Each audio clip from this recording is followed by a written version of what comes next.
हर समय तुम काम में लगे रहते हो, 24 घंटे काम में लगे रहते हो। ऑफिस में 8 घंटे ईमानदारी से ऑफिस का काम 8 घंटे बराबर हर मिनट करते रहते हो। बेईमानी। आप अंदर से देखो कितने मिनट खाली होकर प्रपंच में व्यतीत करते हो। जो प्रपंच में व्यतीत करते हो उसी में नाम जप लो। जो मनोरंजन में व्यतीत करते हो, जो बकवास में व्यतीत करते हो, जो व्यर्थ कार्यों में व्यतीत करते हो, उसमें नाम जप कर लो। नए नए विद्यार्थी, नए नए बच्चे जिनका जीवन पतन के गर्त में जा रहा है, अरे जिस समय तुम गेम खेलते हो उस समय तुम राधा राधा जपो। माता पिता को चाहिए कि उनको एक छोटा सा काउंटर लेके, हाँ हमको गिनती करके दिखाओ राधा नाम की, इतने 1000 बार नाम जप करो, राधा राधा राधा। अभी सुधार होने लगे। वही बच्चे आगे चलकर फिर माता पिता को अपमानित करते हैं, घर से निकाल देते हैं, क्योंकि माता पिता ने कभी सतमार्ग सिखाया ही नहीं, कभी नमन सिखाया ही नहीं, कभी विनम्रता आई ही नहीं, धर्म सिखाया ही नहीं। तो जीवन में जो सिखाया वो आचरण तुमको भोगने पड़ेंगे। तुमने जो पेड़ लगाया उसका फल तुम्हें खाना पड़ेगा। कभी बैठाल के सिखाया कि धर्म किसे कहते हैं बेटा, कभी सिखाया ऐसे आचरण करना चाहिए, शास्त्रों में वर्णन है। आपको फुर्सत नहीं भोगों से, मनमानी मनोरंजन से, तो बच्चों को जो जीवन की शैली तुम्हारी अनुकरण करने को मिल रही उसका परिणाम तुम्हें होगा कि थप्पड़े आएंगे और तुम्हें घर से निकाल देंगे। धर्म मर्यादा की शिक्षा बच्चों को दो, ब्रह्मचर्य की शिक्षा बच्चों को दो, नाम जप करने की शिक्षा दो, बड़े बूढ़ों के चरणों में माथा रखने की शिक्षा दो। छोटे से जैसा आचरण सिखाओगे वैसा हो जाएगा। माता पिता बाल कहीं बुलावें, उधर भरे सोई जतन सिखावें। कैसे पेट भरना सीख लो, इंद्रियों के भोगों को भोगना सीख लो, बस फिर परिणाम क्या होगा? ना विनम्रता होगी, ना शील होगा, ना सहन शक्ति होगी, ना उनके अंदर ज्ञान होगा। जो व्यर्थ का समय आप जीवन में व्यतीत करते हैं भाई, वो केवल भेंट दे दो नाम के लिए और तुम खूब कार्य करो। ऐसे कोई कार्य नहीं जिसमें भजन न हो। जब युद्ध में भजन हो सकता है तो ऐसा कौन सा कार्य है? हम छूट देते हैं 8 घंटा। अगर ईमानदारी से तुम मेहनत कर रहे हो, तुम्हें समय नहीं है तो ईमानदारी से देखो 8 घंटा क्या बराबर मेहनत कर रहे हो? कोई भी बराबर नहीं कार्य करता। बेईमानी। बहुत सा समय ऐसा है जो आपका बचता है, उसे मनोरंजन में, व्यर्थ के बकवास में, व्यर्थ के चिंतन में ना खर्चा करके राधा राधा राधा आपका काम हो जाएगा। ये जन्म लेना सार्थक हो जाएगा। कह रहे हैं पर अपवाद, दूसरों की चर्चा, स्वाद जी राच्यो, दूसरों की निंदा स्तुति चुगली करने में बड़ा स्वाद आता है। गंदी जिह्वा, वाकेंद्री गंदी हो गई। वृथा करत बकवाद घनेरो, कौन दशा हुई है जो गदाधर, हरि हरि कहत जात कह तेरो। यदि नाम जप नहीं किया तो कौन सी दुर्दशा होगी तुम जान नहीं रहे हो। भजन कर लो, कौन सी दुर्दशा होगी जान नहीं रहे। यदि भजन नहीं किए, ये कहने से नहीं चलेगा कि हम गृहस्थ हैं, हम तो अमुक कार्य करते हैं। आप केवल आए हैं भजन करने के लिए। भगवान ने आपको परिवार दिया है, आपको सेवाएं दी है, उस सेवाएं करते हुए राधा राधा, हरि हरि, कृष्ण कृष्ण। यदि नाम जप हमारी जिह्वा से चलता रहे तो हमें अन्य कोई साधन की आवश्यकता नहीं। परम ईश्वर अर्थात परमेश्वर की नाम की अद्भुत महिमा है। जीवन तुम्हारा दर्शनीय हो जाएगा। शब्दों को याद रखो, बड़े महापुरुषों के वचन हैं। जीवन तुम्हारा दर्शनीय हो जाएगा। तुम्हारी दृष्टि बदल देगा नाम। ये सृष्टि बदल देगा नाम। सृष्टि किसकी? तुम्हारी दृष्टि की। अभी जो तुम्हारी दृष्टि स्त्री पुरुष पापी पुण्यात्मा नहीं रह जाएगा। वासुदेवा सर्वमिति समात्मा दुर्लभा, जिधर देखोगे मुस्कुराता हुआ, जित देखो तित श्याममयी। भगवान के जितने गुण हैं वो सब नाम में विराजमान है। जो नाम रुचि के साथ जपता है, रुचि, जैसे एक होता है पेट भरना और एक होता है रुचि के साथ भोजन पाना। बड़ा स्वाद आ रहा है और भोजन आप पा रहे हो। ऐसे एक होता है नियम पूरा करना 11 माला, एक होता है रुचि के साथ राधा राधा, स्वाद रोमांच हो रहा है, एक अद्भुत आनंद, कोई टोक न दे, कोई बोल न दे, राधा राधा राधा। रुचि के साथ जब नाम जप होता है, ये हम दुनिया भर के जितने संत हैं उनके अनुभव की बात कहते हैं। चाहे सगुण भगवान का उपासक हो या निर्गुण भगवान का उपासक हो, सब कुछ प्राप्त हो जाता है रुचि के साथ नाम जप। गुरुदेव श्री नानक जी का जपू जी और ज्ञानदेव जी का हरिपाठ, इन सब में मार्गों में भिन्नता देखी गई, लेकिन लक्ष्य में नहीं। सब में नाम प्रधान है।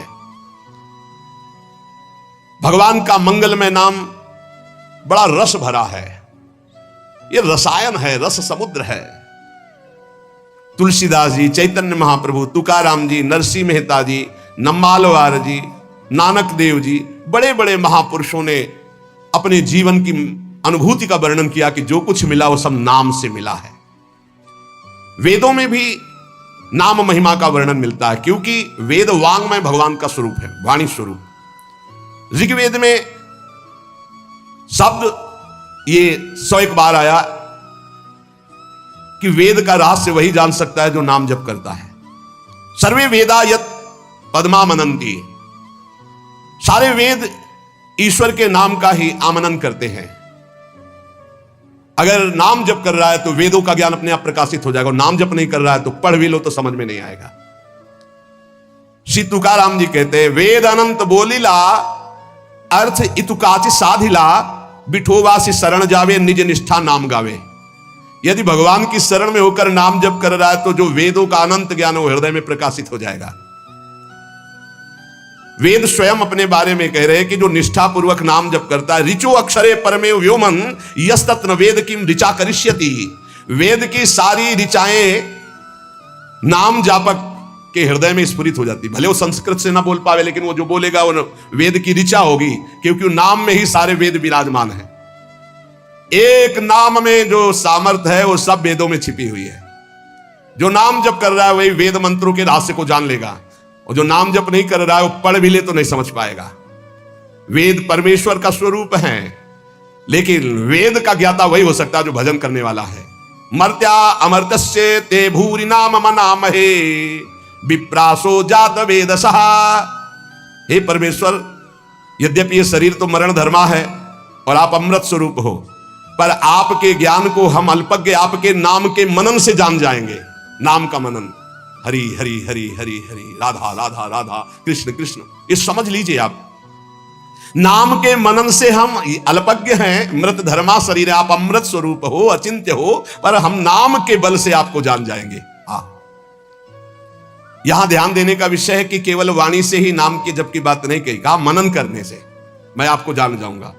अर्थात वाणी से जप करते करते जब मन के द्वारा जप होता है तब समस्त ज्ञान उदय होना शुरू हो जाता है। ये नाम केवल शब्द नहीं है, ये महामहिम है, ब्रह्म स्वरूप है। नामयु परमम जाप्यम नामयु प्राप्यम उत्तमम, परम जाप्य नाम है, वो महान उत्तम गति को वर्तमान में प्राप्त है जो नाम जप कर रहा है। निष्कामानाम धनम नाम भुक्ति मुक्ति सुखार्थकम, नाम स्यात् परमम सौख्यम, नाम वैराग्य कारणम। जो अकिंचन निष्काम महापुरुष है उनका परम धन नाम है। भुक्ति अर्थात भोग चाहिए, मुक्ति अर्थात मोक्ष चाहिए, जो सुख चाहिए वो मिल जाएगा, डट के नाम जप करो। नाम स्यात् परमम सौख्यम, परम सुख प्रदान करने वाला समर्थ है नाम। नाम वैराग्य कारणम, जितना नाम जप करोगे स्वयं देखोगे संसार से तुम राग रहित होते चले जा रहे हो, संसार तुम्हें प्रिय नहीं लग रहा है। ब्रह्मादिक के भोग सब विश्वम लागता ही, नारायण ब्रज चंद की लगन लगी है जाई। लगन का तात्पर्य होता है निरंतर नाम जप करना। सत्व शुद्धिकरम नाम, नाम ज्ञान प्रदायकम, मुमुक्षूणाम मुक्ति प्रदम, कामिनाम कामदम स्मृतम। अंताकरण की बहुत जल्दी शुद्धि नाम जप करने से हो जाती है। अंताकरण शुद्ध होने पर नाम जापक के हृदय में शुद्ध ब्रह्म तत्व का बोध कराने वाला ज्ञान हो जाता है। मुमुक्षूणाम मुक्ति प्रदम, मोक्ष की चाह करने वाले को मोक्ष मिलता है। कामिनाम कामदम स्मृतम, कामी अर्थात कामना करने वाले पुरुष की समस्त कामनाओं को पूर्ण करने में नाम समर्थ है। वैष्णवानाम धनम नाम, तस्मन् नाम सदा स्मर, न देश कालक तृणाम नियमो नाम कीर्तने। जो मोक्ष चाहता है या परम पद चाहता है, प्रेम चाहता है या सुख चाहता है, वैष्णव को चाहिए कि वो केवल नाम जप में परम धन बुद्धि रखे। सदैव तस्मान नाम सदा स्मर, सदैव नाम नाम। इसमें ना देश का, न काल का, न किसी ग्रह नक्षत्र का कोई नियम नहीं, हर समय नाम कीर्तन, नाम जप। न पात्र नियमश्चाश्च वर्तते द्विज सत्तम, ज्ञानाज्ञान धरेर नाम कीर्तनात् पुरुषस्य सम। इसमें पात्रता का भेद नहीं कि अमुक समय में नहीं जप सकते, अमुक नहीं जप सकता, उसकी स्त्री अवस्था होनी चाहिए, वैसा पवित्र होना चाहिए। सा पुरुष नपुंसक नारी वा जीव चराचर कोई, ये नाम की अद्भुत नहीं, कोई चराचर जीव। सर्वभाव भज कपट तज मोहि परम प्रिय सोई। सर्वभाव, मेरा सब कुछ नाम है, मेरा परम धन नाम है, ऐसा जपे कोई भी हो उसको परम पद प्राप्त हो जाएगा। श्री गुण मंजरी दास नाम के एक महान प्रेमी महात्मा हुए हैं। वो कह रहे, हमारे धन श्यामाजू को नाम, श्यामाजू को नाम, राधा राधा राधा। राधा।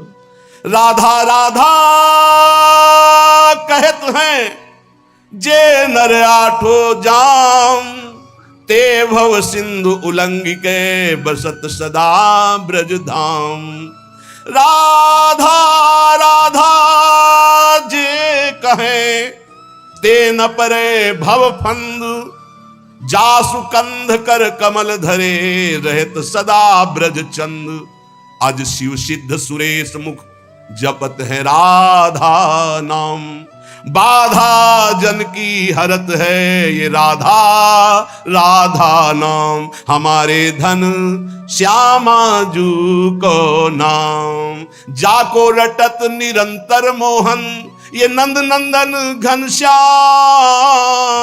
राधा राधा राधा राधा राधा राधा राधा राधा, जाको रटत निरंतर मोहन ये ब्रज चंद नंद नंदन घनश्याम।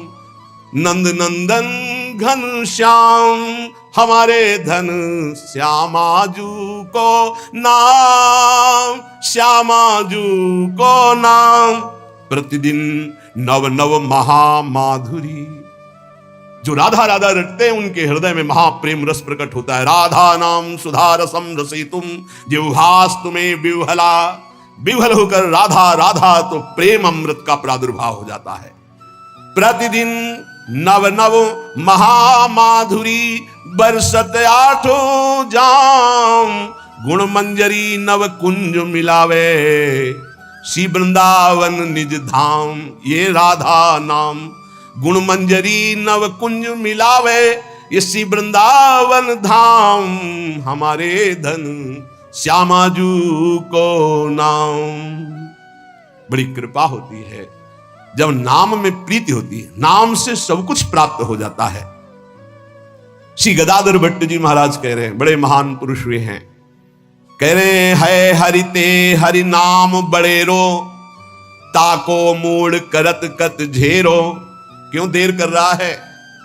हरि से बढ़कर हरि का नाम है। नाम जप, नाम निरंतर नाम जप कर, बहुत बढ़िया अवसर है, एक श्वास भी खाली ना जाए। बोले देखो मुचकुंद महाराज को स्वयं भगवान ने दर्शन दिया गुफा में जाके, प्रसंग याद होगा। भगवान ने क्या कहा? तुम्हारा भी कल्याण नहीं होगा, प्रसंग पढ़ लेना, एक जन्म और लेना पड़ेगा। क्यों? तुम राजपद में आकर बहुत से ऐसे कार्य किए हो, जबकि भगवान का साक्षात्कार होने के बाद अब अगले जन्म की गुंजाइश नहीं रह जाती। बोले अब अगला जन्म लेकर मेरे नाम महिमा का गान करो और नाम का खूब जप करो, तब तुम हमारे को प्राप्त होगे। वही नरसिंह मेहता जी के रूप में जो मुचकुंद जी हैं वो प्रकट हुए।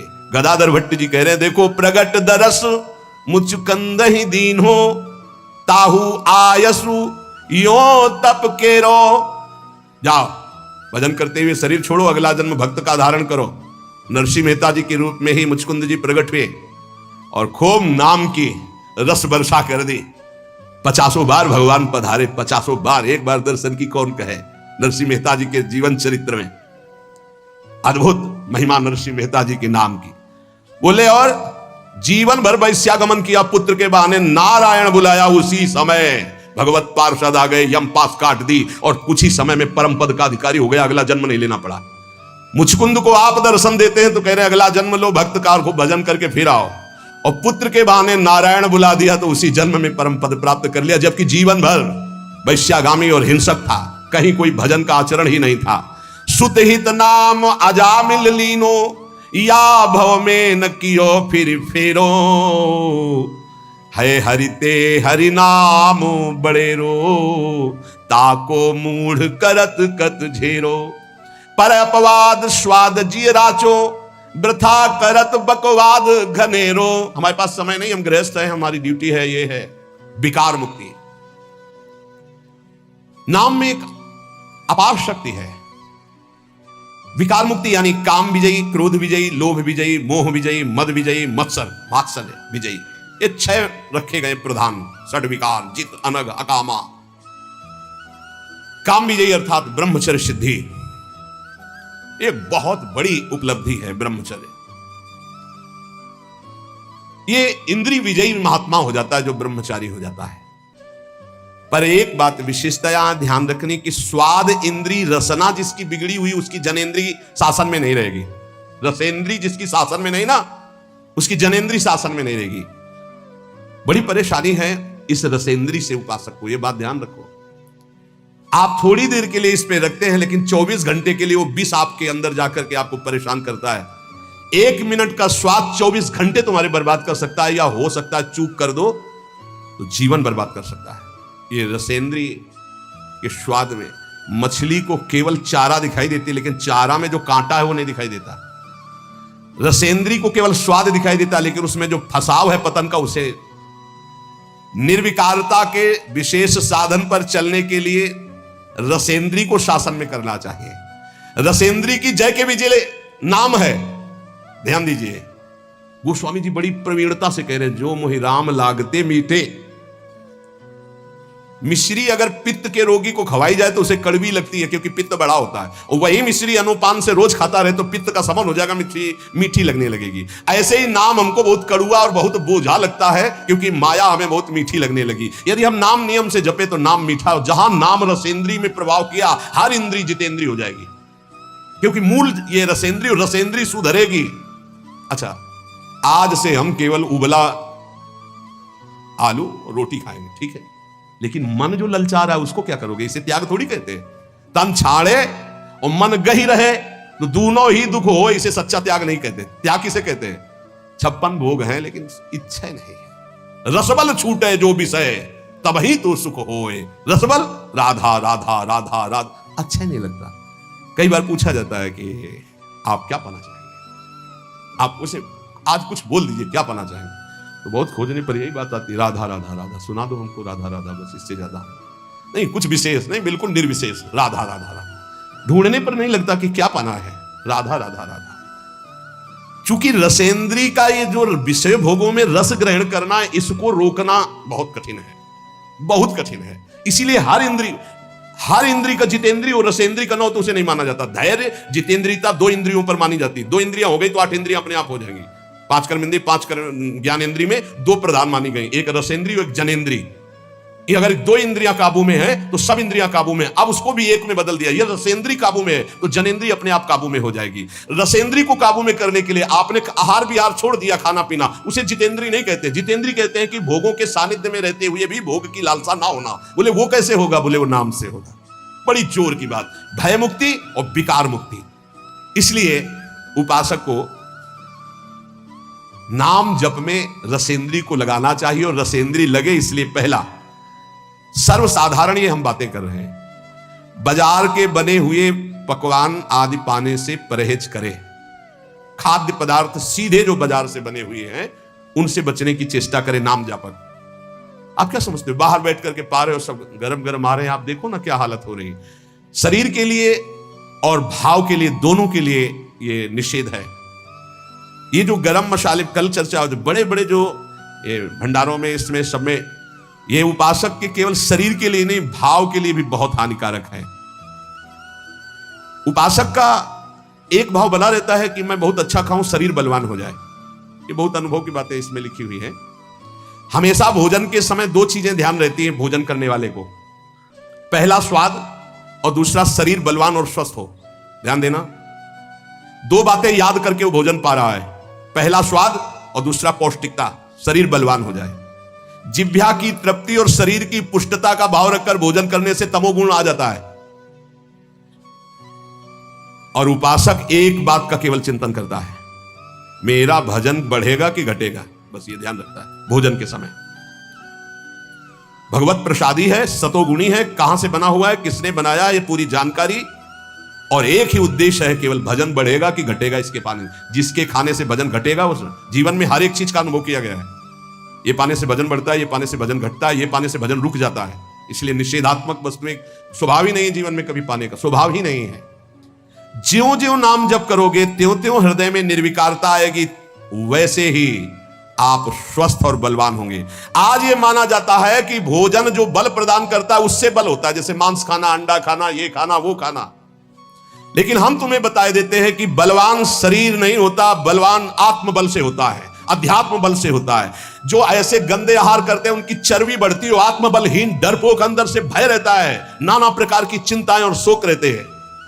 जिनका आत्मबल बढ़ता है तो हम मान सकते हैं कि उनका शरीर क्षीण होता है, लेकिन वो परम स्वस्थ होते हैं, उनका संकल्प बल काम करता है। एक महात्मा ने संकल्प किया, समुद्र पी गया। उनका अगस्त जी का ऐसे थोड़ी पेट है।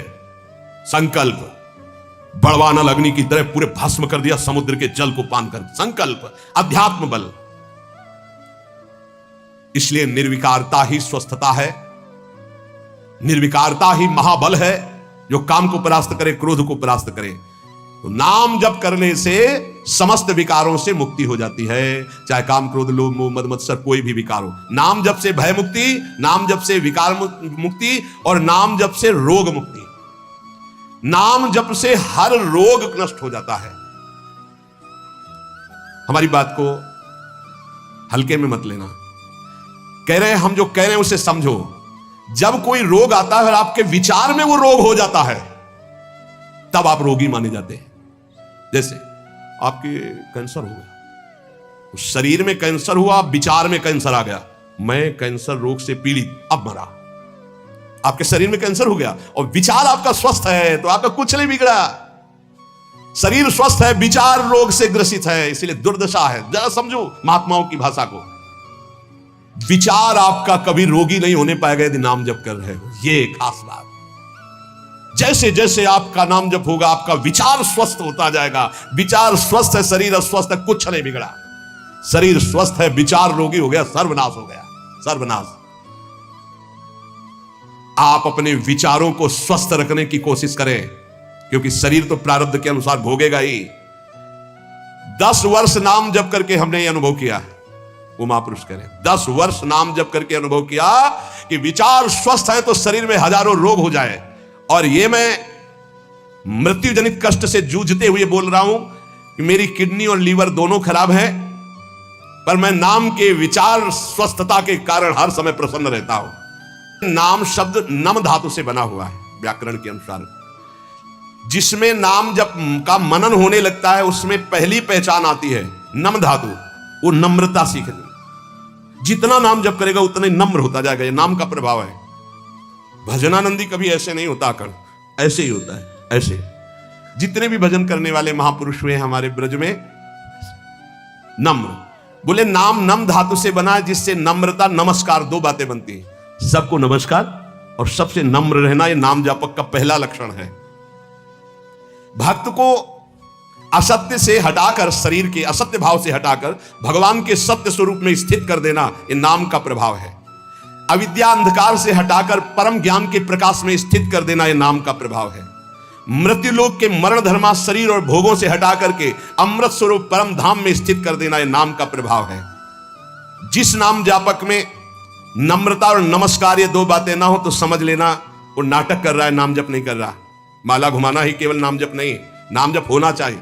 ऐसे नाम जापक दिखें कि माला तो सर से चल रहा है और बातें हो रही हैं, तब लगता है माला घुमाने से केवल भजन थोड़ी माना जाता है। ये बहुत ही धोखा है अपने साथ।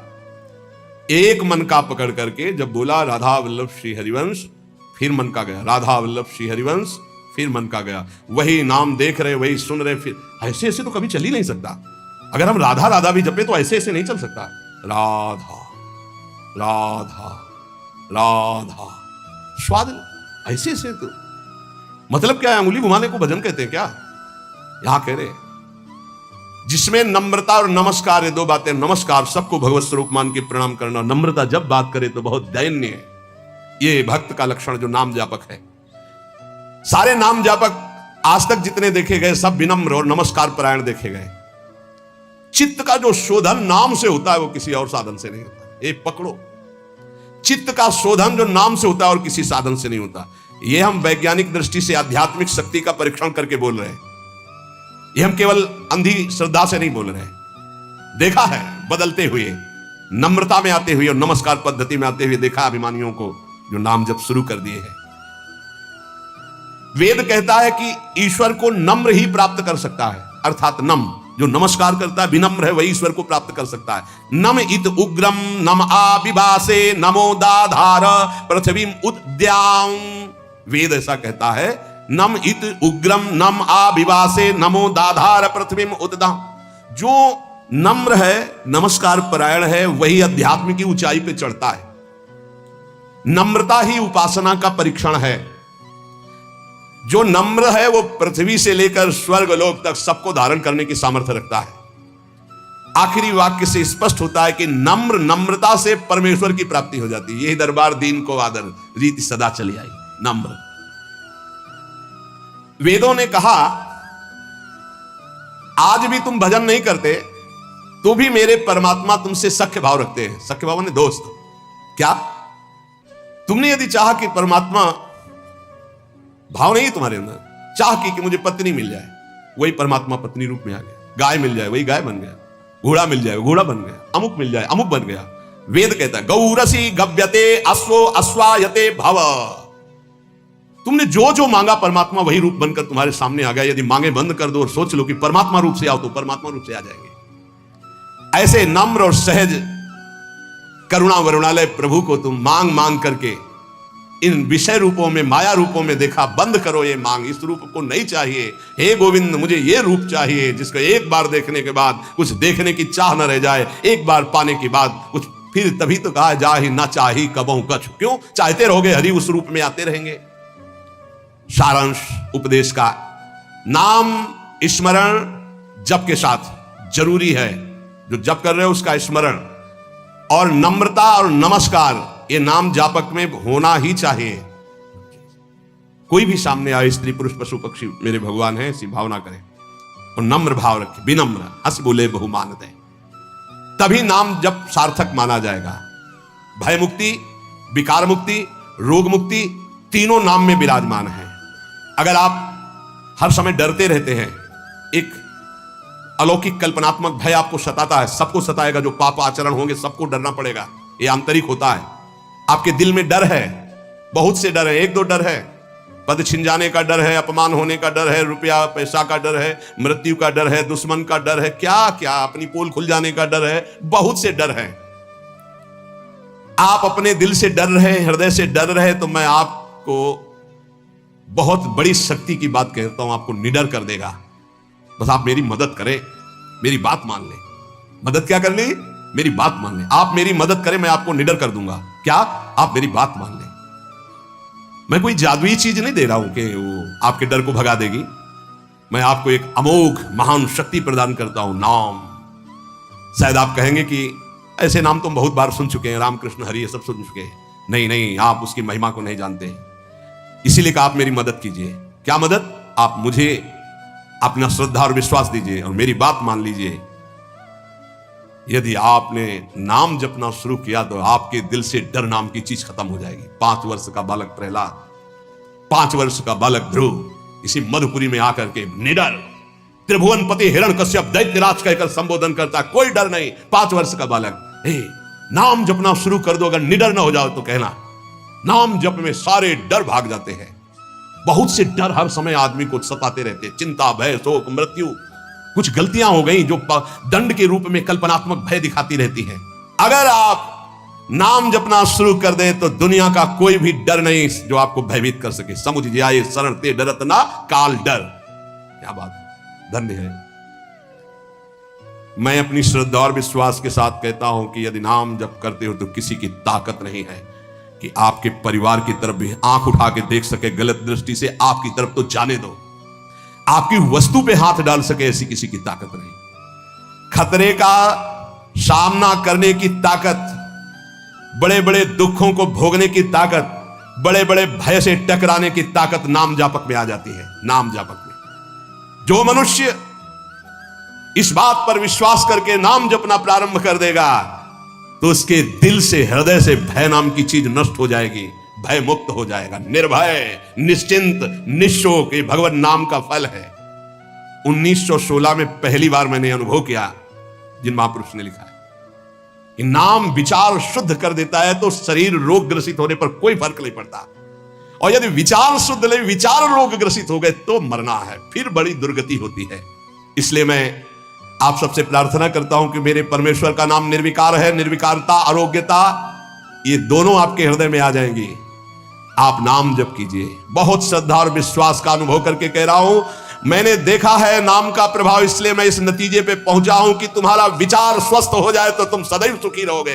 तुम्हारा विचार कभी रोग ग्रसित ना हो। शरीर तो प्रारब्ध के अनुसार है। इसलिए एक महान ज्ञानी की बात मैं कह रहा हूं कि नाम में ऐसे सामर्थ्य है कि शरीर रहते हुए भी शरीर से आपको दूसरे शरीर में पहुंचा देगा।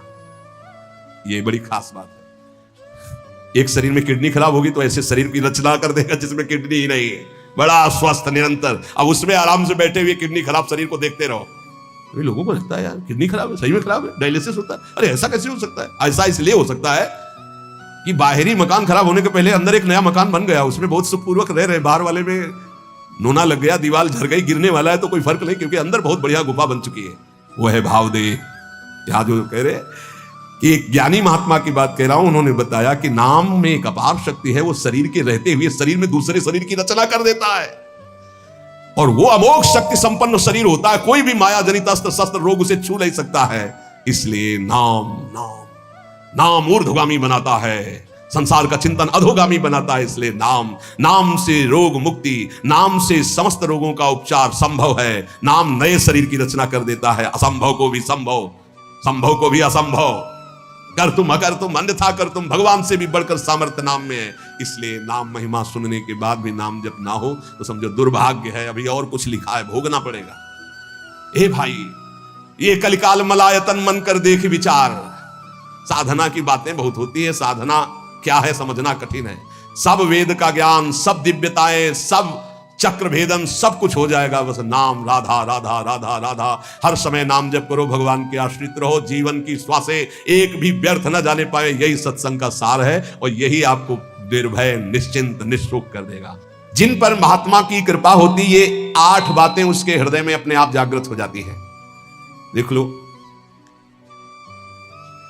8 बातें उसके हृदय में अपने आप जागृत हो जाती, जिस पर संत की कृपा होती। पूज्य बाबा कहते हैं, पहला नाम जप, नाम कीर्तन और लीला गायन, इन 3 का उसको व्यसन हो जाता है, नशा हो जाता है।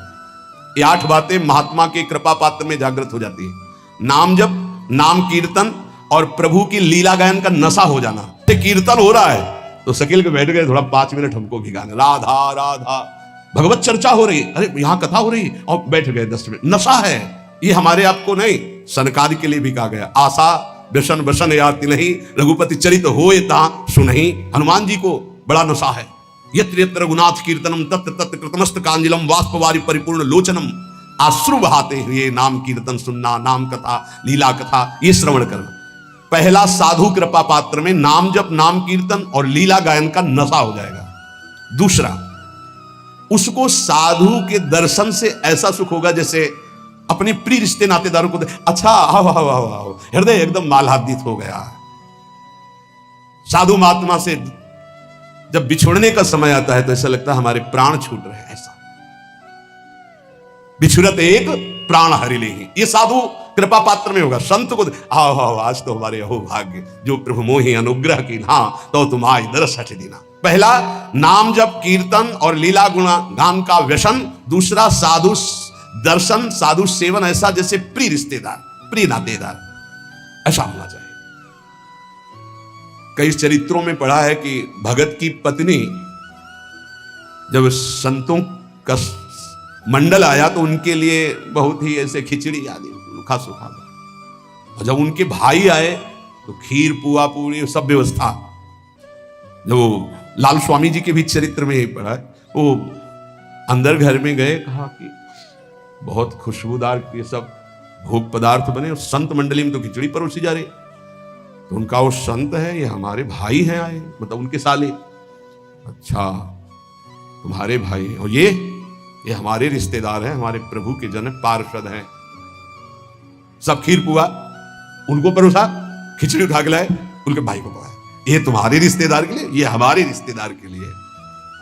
हरिराम व्यास जी, मलाई गिर गई दूध के साथ उनकी कटोरे में और संतों में दूध परोस है। हाँ, ये शरीर तुम्हारा पति है ना, इसलिए सभा में ही कह दिया, जाओ मैं आज से तुम्हारा त्याग करता हूं। तुमने हमारे संतों के साथ भेद किया, हमारे आगे मलाई गिरा, क्योंकि शरीर तुम्हारा पति है ना, इसलिए। जबकि ऐसा नहीं, स्वाभाविक ऐसा हुआ था। जब बहुत प्रार्थना की, कई दिन व्यतीत हो गए सेवा से बिलक, तब संतों के बीच में कहा कि अपने आभूषण बेच करके संत सेवा करे तो हम स्वीकार करेंगे। संत ऐसे प्रिय लगे जैसे कोई सगा सनेही रिश्ता नाता जिनसे जुड़ा है उनको देख और खूब उनके प्रति भाव, इस महात्मा की कृपा। तीसरा, सांसारिक चर्चा करने में बिल्कुल अरुचि होना। चौथा, महात्मा का कृपा पात्र कभी किसी की निंदा ना कर सकता है ना सुन सकता है। पांचवा, महात्मा का कृपा पात्र कभी प्रणाम नमस्कार न स्वीकार करता है किसी के, कोई जैसे कर रहा है तो स्वयं स्वीकार नहीं करता और दूसरों को भरपूर सम्मान देता है। स्वयं अमानी रहकर दूसरों को मान, वो किसी का मान सम्मान स्वीकार नहीं करता और दूसरों को मान सम्मान करता है। छठा, किसी का चित्त दुखे ऐसा संवाद नहीं, किसी का चित्त दुखे ऐसी कोई क्रिया नहीं, और कोई किसी संवाद या क्रिया से उसको दुख पहुंचावे तो उसका चित्त दुखे ऐसी स्थिति नहीं। सातवां, यदि उसको कोई पद या उपाधि दी जाए तो विष्ठा के समान उसको त्याग देगा महात्मा का कृपा पात्र। कोई पद या उपाधि दी जाए तो विष्ठा जैसे त्याज्य होता है। विष्ठा त्याज्य का मतलब विष्ठा त्यागने के बाद किसी को गर्व नहीं होता। मलवत त्याग भोगों का, पद प्रतिष्ठा का। देखो, जब हम मलवत त्याग नहीं करते तो त्याग तो वस्तु का होता है, अभिमान उस वस्तु के त्याग का होता है जो उससे भी खतरनाक होता है। वस्तु की समीपता जितना बाधक है उससे ज्यादा बाधक है वस्तु त्याग कर त्याग का अभिमान। वह किसी के चित्त दुखाने पर कभी दुखी नहीं होता और वो कभी कोई ऐसा संभाषण या व्यवहार नहीं करता और अपनी प्रतिष्ठा को विष्ठा के समान त्याग देता है। भोगों का त्याग, संपत्ति का त्याग, जहां बड़े महापुरुषों के प्रति आए तो विषवत त्याग बताया गया है, वमनवत त्याग, तीन शब्द बोले गए, वमन के समान और मल के समान। इनमें सबसे ज्यादा श्रेष्ठ मल के समान है। उसका ध्यान ही नहीं है, कोई उसको ऐसे उसका स्मरण ही नहीं। मलवत त्याग मतलब उस त्याग की स्मृति भी नहीं रह गई, उसे त्याग कहते हैं। यह महात्मा की कृपा पात्र को होगी कि वो प्रतिष्ठा को, संपत्ति को, मान को विषवत त्याग करना, वमनवत त्याग करना, मलवत त्याग करना। इसकी पहचान कि आठों बातें महात्मा की कृपा पात्र में आ चुकी हैं। कह रहे उसका मन एकाग्र होगा, किसी भी नवीन विषय भोग की इच्छा नहीं होगी, नेत्र निर्विषय होकर अनासक्त होकर विचरण करेंगे। देखा लाखों को, छवि एक की नहीं, देखा पूरी बाजार, इच्छा एक भी नहीं। नेत्र उसके निर्विषय हो जाएंगे। लाखों छवि देखने पर, लाखों मूर्ति देखने पर, लाखों प्रकार के विषय भोगों को देखने पर उसके हृदय में ना इच्छा होगी ना झांकी होगी। एकांत में जाकर किसी व्यक्ति का चिंतन नहीं होगा। जिसका मन एकाग्र है, नवीन विषय भोग की इच्छा नहीं है, नेत्रों में किसी की आकृति नहीं, कोई विषय की झलक नहीं, पूरी बाजार घूम आवे, पूरे लाखों लोगों से मिल ले, वो महात्मा का कृपा पात्र भगवान प्राप्त करने के योग्य हो चुका है। ये 8 बातें पुनः सुन लीजिए कृपा करके। पहला, नाम जप, नाम कीर्तन, भगवत लीला गुणानुवाद। क्या व्यसन, नशा। कीर्तन हो रहा है, दौड़कर बैठ गए, हम भी 10 मिनट गाएंगे। नाम जप के लिए हर समय उत्साहित रहो कि जैसे गरीब आदमी एक एक मिनट मेहनत करके धन कमाता है, ऐसे तुम नाम कमाओ। भगवत लीला गुणानुवाद में श्रवण इंद्रिय को, जिनके श्रवण समुद्र समाना, कथा तुम्हारी सुभग सरिनाना, भरे निरंतर होई न पूरे, ऐसे। दूसरा, साधु महात्मा प्राण प्रिय लगे। तीसरा, संसारिक चर्चा बिल्कुल विषवत लगे, नहीं सुननी, नहीं करनी। जब उस मार्ग में नहीं जाना तो मुझे चर्चा क्या करनी। तीसरा, संसारिक चर्चा नहीं। और चौथा, कभी किसी की निंदा ना करनी है और ना सुननी है। पांचवा, स्वयं अमानी रहकर सबको मान प्रदान करना है, कभी अपने को मान सम्मान के विष का पान ना करावे।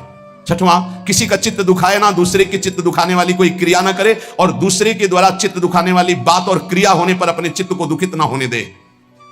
सातवां, अपनी प्रतिष्ठा को विष्ठावत त्याग दे। कोई भी उपाधि, कोई भी पद प्रतिष्ठा भगवत प्राप्ति के बाद जो हरि करे, पहले कोई स्वीकार न करे, उपाधि नहीं तो उपद्रव हो जाएगा। आठवां, सदा सच्चरित्र होकर जीवन व्यतीत करना। काशी में जज स्वामी नाम के एक बड़े सिद्ध महात्मा थे, जब रहते थे तो एक संत भगवान आए थे, उनका चलो आपको ब्रह्मबोध संपन्न महापुरुष के दर्शन कराते हैं। तो शायद मुमुक्ष भवन ऐसा नाम था जहां सन्यासी जन रहते थे, वहां गए। स्वामी जी एकदम वयोवृद्ध, अस्थिमात्र हुए रहे, शरीरा नजदीक गए तो जैसे एक उन्माद अवस्था को प्राप्त होते हैं वैसी स्थिति थी। अचानक जब स्वामी जी ओम नमो नारायण है, अचानक ऐसी दृष्टि हुई और बस इतनी जोर से हाथ पकड़ा और अंग्रेजी में उन्होंने कहा, हमें अंग्रेजी तो याद नहीं है पर उसका भाव था वो गुड करेक्टर ऐसे कुछ बोल रहे थे कि जिसका चरित्र पावन है वही सब कुछ है, और अगर चरित्रहीन है, चरित्रता चली गई तो कुछ नहीं रहा। इसलिए जीवन में करेक्टर गुड रखना है। मतलब हम तो हिंदी में बोल रहे, वो अंग्रेजी से बोल रहे, तो जो संत ले गए थे वो ट्रांसलेटर, हाँ हमको वो ये भी अंग्रेजी का है ना, इसलिए रुक गए। वो उसका भाषा हिंदी की करके वो हमें बता रहे थे कि वो है। तो ये 8वां है, सर्वदा पावन चरित्र रखना। कोई हमसे त्रुटि, कोई ऐसी गलती है उसका सुधार किया जाए। बहुत जन्मों से हम लोग फिसलते रहे, अब इसका सुधार कर लें। ये सत्संग केवल भगवत प्राप्ति के लिए होता है। ये सत्संग केवल समस्त संत महापुरुष और भगवान की वाणियों को मिलकर होता है। जो तुम एक शास्त्र में ढूंढोगे वो तुम्हें ढूंढी ढूंढाई वस्तु मिल रही। ना तुम्हें दूध खोज करना है, ना दही खोज करना है, ना मथना है, ना माखन करना, सीधे घी मिल रहा है भैया। अगर अब पुष्ट ना हुए तो भगवान जाने। बड़े बड़े महापुरुषों के पावन सूत्र, पावन चरित्र, पावन सिद्धांत आपको मिल रहे हैं। आप कृपा करके, अपने ऊपर कृपा करके, हमारे ऊपर कृपा करके, हमारे भगवान के ऊपर कृपा करके। कैसे? भगवान के ऊपर कृपा। भगवान ये गीता हमारे लिए बोले हैं, अगर हम स्वीकार करेंगे तो मानो भगवान कहते कृपा कर रहे हो हमारे ऊपर, जो हमारी बात मान रहे हो। जैसे छोटा बच्चा दूध पी लेना तो माँ कहती बहुत अच्छा, मानो माँ के ऊपर कृपा कर दिया, नहीं तो माँ चिंतित रहती। गुरु के ऊपर कृपा कर दिया यदि आपने बात मान ली, क्योंकि गुरु निश्चिंत हो जाएंगे। आप भगवत प्राप्त हो गए, आप भगवान को मिल गए। ये हमारी निश्चिंतता, हमारे प्रभु की निश्चिंतता। और आपके ऊपर गुरु कृपा भरपूर, हरि कृपा भरपूर, लेकिन आपकी कृपा में कंजूसी है। आपके ऊपर आपकी कृपा यदि आपके ऊपर हो जाए तो सब बात बन जाए। आप अपने ऊपर कृपा करें और जो सुन रहे हैं वैसा आचरण कर ले, यही है अपने ऊपर कृपा। सर्व मंगल हो जाएगा। खूब नाम जप करें, भगवद आश्रित रहे। और प्रार्थना है, दिनचर्या को भगवान मान लीजिए, हमारी बात मान लीजिए, अपनी दिनचर्या को भगवान मान लीजिए। दिनचर्या में त्रुटि ना कीजिए। दिनचर्या जिसकी पावन हो गई वो पावन हो गया, महात्मा बन गया। एक दिनचर्या, कोई भी दिनचर्या जो आपकी बनी हुई है उसको कभी त्रुटि मत होने दीजिए। बुखार आ जाए तो कपड़ा ओढ़ करके गेट के पास बैठ जाइए, आप उसका प्रभाव देखिएगा। दिनचर्या में बहुत बड़ी सामर्थ्य होती है। जिन महापुरुषों की हमने चरित्र पढ़े, बड़े बड़े महापुरुषों की, उनकी दिनचर्या थी, वही हमारे बचपन से दिमाग में दिनचर्या बैठ गई है कि एक दिनचर्या ही आपको उन्नति मार्ग में ले जाएगी। एक दिनचर्या, कृपया हमारी बात मान लीजिए, एक दिनचर्या बना लीजिए। आपकी दिनचर्या की त्रुटि वो आपके लिए बहुत हानिकारक होगी, प्रमाद स्थिति हो। अन्य समय आप कार्य कीजिए जो आपके और कार्य है, दिनचर्या में आपकी त्रुटि नहीं होनी चाहिए। आज के सत्संग का जो आपने श्रवण किया उसका मनन करो और अपने आचरण में उतारो, और इसी जन्म में प्रिया प्रीतम की प्राप्ति की योग्यता हमारे अंदर आ जाए। प्रिया प्रीतम मिले ना मिले, हर समय उनको पुकार कर रो रहे हैं यार, ये तो आ जाए। उनसे मिलने के लिए तड़पना तो आ जाए, उनकी याद में डूबना तो आ जाए। वो आ जाएगा। अगर उनको ना बुलाना होता, ना ये देना होता तो हमको क्यों ये सानिध्य देते? इस सानिध्य का मतलब वो हमें, आप समझो, प्रिया जो आपको मिलने के लिए कितने व्याकुल है, यहां से तुम्हें सुनाई नहीं दे रहा? ये उनकी व्याकुलता है, आपसे मिलना चाहते हैं। आप क्यों मिलने के लिए तैयार नहीं हो रहे हो? जैसे माँ बाथरूम में बच्चे को ले जाकर स्नान कराकर तैयार करके पिता की गोद में बैठा देती है, ऐसे गुरु आपको पावन सजा करके प्रिया प्रीतम के रात मंडल में प्रवेश कराने के लिए आप तैयार हो जाएंगे। जैसे छोटा बच्चा ना बाथरूम की, वो कहता नहीं मुझे खेलना है, वो थप्पड़ मारेंगे, चल पहले। ऐसी कुछ दशा है। ऐसे घसीटो कि ये जो पवित्र आचरण है आपको निर्मल करेंगे, आप उन मलिन खेलों को खेलना चाहते हैं। ये छोटी मंजिल नहीं भगवत प्राप्ति। संपूर्ण द्वैत से विस्मरण प्राप्त करना है। विस्मृत्य द्वैतमात्रम प्रणयमय महाज्योतिरेका वर्णवांतः, संपूर्ण सृष्टि का विस्मरण करके तब एक स्थिति आती है, एको ब्रह्म द्वितीयो नास्ति। पहले सब कुछ भूलना है। इसलिए कहा गया निरंतर भजन, सातु दीर्घ काल निरंतर सत्कार सेवितो दृढ़ भूमि। राधा राधा राधा राधा राधा राधा राधा राधा राधा राधा राधा, क्या जा रहा है? हर कार्य कर रहे हैं, राधा राधा स्मरण कर रहे हैं। उपासक कितना बड़ा कार्य करना है, विस्मृत्य द्वैत मात्रम, संपूर्ण विश्व का विस्मरण। अब संपूर्ण विश्व में आपको क्या संपूर्ण विश्व का स्मरण है? बिल्कुल नहीं है। आपका उन्हीं का स्मरण है जिनका संबंध है। नहीं, आप क्या जानते हो उत्तर प्रदेश में कितने लोग वास करते हैं? आपकी स्मृति में है क्या? कौन कौन कहां कहां कैसा? आपका कोई मतलब नहीं है। उत्तर प्रदेश में आपका रिश्तेदार कौन है? अभी याद आ जाएगा। आपकी स्मृति वही है जहां आपने संबंध फैलाया है। करना क्या है? सब संबंध के धागे प्रिया प्रीतम में समेट देने हैं। सबकी ममता ताग बटोरी, विस्मृत हो जाएगा। पूरा संसार तो विस्मृत है, कुछ स्मृत है केवल अपना शरीर, शरीर के संबंधी भोग और शरीर संबंधी रिश्ते नातेदार, बस इतना है अपना स्मरण, पूरा संसार में नहीं। कहीं भी प्रांत का प्रांत नष्ट हो जाए आपको कोई भारी दुख नहीं होगा, लेकिन अपने घर की एक ईंट खसक जाए तो परेशानी आ जाएगी, क्योंकि ममता अपने घर में उस प्रांत में नहीं है। यहां लिखा है विस्मत, पूरे विश्व का विस्मरण, तो पूरा विश्व तो विस्मृत ही है, कुछ हिस्सा है जो तुम्हें मिटाना है, नहीं तो अपने आप सब मिटा हुआ है। क्या स्मरण पूरे विश्व का? पता ही नहीं तुम्हें पूरे विश्व में है क्या क्या, पूरे विश्व का थोड़ी पता है। कुछ भूमि ऐसी है जिसमें कुछ देश बसे हुए हैं, इससे कई गुना बड़ी भूमि है जिसमें कोई नहीं रहता है, वहां केवल देवता और सिद्ध जा सकते हैं, तो आप पूरा विश्व थोड़ी जानते हैं। इन जितने देश बसे उनमें सब देश नहीं जानते आप, छोड़ो अपना भारत देश पूरा नहीं जानते आप। 140 करोड़ जनता है, किसको जानते हो आप? कितने को जानते हो? भारत के किसी एक प्रदेश के किसी एक शहर में या गांव में एक कोने में तुम्हारा घर है, उस घर में किसी एक कमरे में एक कोने में तुम्हारी सैया है, तुम हो क्या? ऐसे पूरे ब्रह्मांडों का एक फल समझ लो, ऐसे अनंत ब्रह्मांड जिसके एक रोमकूप में वास करते हैं, उन भगवान के सेवक हैं। ब्रह्मांड निकाया निर्मित माया रोम रोम प्रतिवेद कहे, दिखरावा माते तेन अद्भुत रूप प्रचंड, रोम रोम प्रति लागे कोटि कोटि ब्रह्मांड, कोटि कोटि करोड़ करोड़ ब्रह्मांड जिनके करो। इस पूरे ब्रह्मांड में एक ये मृत्यु लोक में भारत देश में एक प्रदेश में एक जिला में एक कस्बा में एक गांव में एक छोटा सा घर, उस घर में एक कोने में सैया, तुम हो क्या? क्या हो? जैसे गूलर के फल में देखो कितने भुनगे निकलते हैं, ऐसे गूलर की फल की तरह भगवान के विराट रूप में एक रोमकूप में करोड़ों ब्रह्मांड वास करते हैं। तुम्हारा विस्मरण करने का ज्यादा मेहनत नहीं पड़ेगी, तुम इतने त्रिकालज्ञ नहीं हो कि पूरे भारत को जानते हो या विश्व को। तुम्हारे स्मरण में केवल वही विषय है जो भोगे हो, वही व्यक्ति है जिनसे संबंध बनाए हो, तो इन सबकी ममता ताग बटोरी, मम पद मन बांध बर डोरी। कह रहे हैं विस्मृत अद्वैत मात्रम, यह है भगवत प्राप्ति का मार्ग। अब छोड़ो, बिल्कुल सरल मार्ग, छोटा मार्ग, एकमात्र अपने गुरुदेव का स्मरण। ध्यान मूलम गुरु मूर्ति, पूजा मूलम गुरु पदम, मंत्र मूलम गुरु वाक्यम, मोक्ष मूलम गुरु कृपा, या संपूर्ण विश्व का विस्मरण और आराध्य देव का स्मरण। और इसको कराने की सामर्थ्य एकमात्र गुरुदेव के चरणों में होती है। अगर ध्यान मूलम गुरु मूर्ति, पूजा मूलम गुरु पदम, मंत्र मूलम गुरु वाक्यम, तो मोक्ष मूलम गुरु कृपा, गुरु कृपा से सब सुलभ हो। एक जगह पकड़ लो, उठते बैठते चलते फिरते अपने गुरुदेव की आज्ञा के अनुसार चल रहे हैं, उनका चिंतन कर रहे हैं, प्रगट में गुरुदेव विराजमान है, फिर कोई साधन में त्रुटि या फिर कोई अशांति सवाल नहीं उठ सकता, मानो परमानंद में प्रभु के साथ चल रहा हूं। सच्ची कहता हूं, गुरुदेव का मतलब है प्रिय प्रीतम मिलित रूप विराजमान, साक्षात हमारे प्रिय प्रीतम गुरुदेव के रूप में विराजमान। ये हृदय की बात कहता हूं, शास्त्रों बार श्री जी अनुभव कराती है कि मैं ही गुरुदेव के रूप में विराजमान हूं। देख, फिर क्या चिंता, मानो मैं हर समय श्री जी के समीप हूं, हमारा केवल स्मरण गुरुदेव। तो द्विधा संशय आदि, जितनी दुविधा जितना संशय है ये संसार के चिंतन में है, भगवान या गुरुदेव के चिंतन में नहीं है।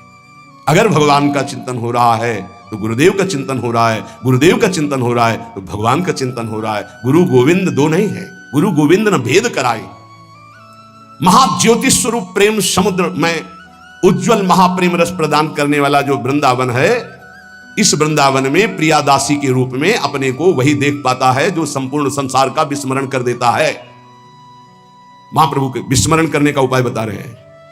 मृदु पद न्यास उठत कुमकुम रज, अद्भुत बहत समीर दुकुलहु, कबहू श्याम श्यामा दसनांचल, कच कुछ हार छुअत भुज मूलहु। ये चिंतन, अति लावण्य रूप अभिनय गुण, नाहिन कोटि काम समतुलहु। करोड़ों काम जिनकी समानता नहीं कर सकते, इनका रास हो रहा है, इनका विलास हो रहा है, इसी का गायन, इसी का चिंतन।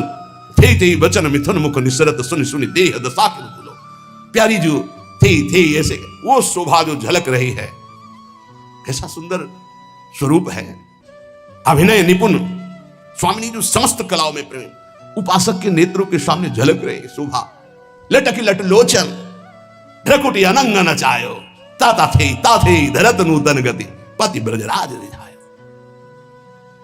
वो शोभा देश शुद्धि का विस्मरण करा करके ऐसी स्थिति में पहुंचाए है जहां प्यारोढ़ क्षमते ने अच्छी शुकादी नाम तु ध्यानगम।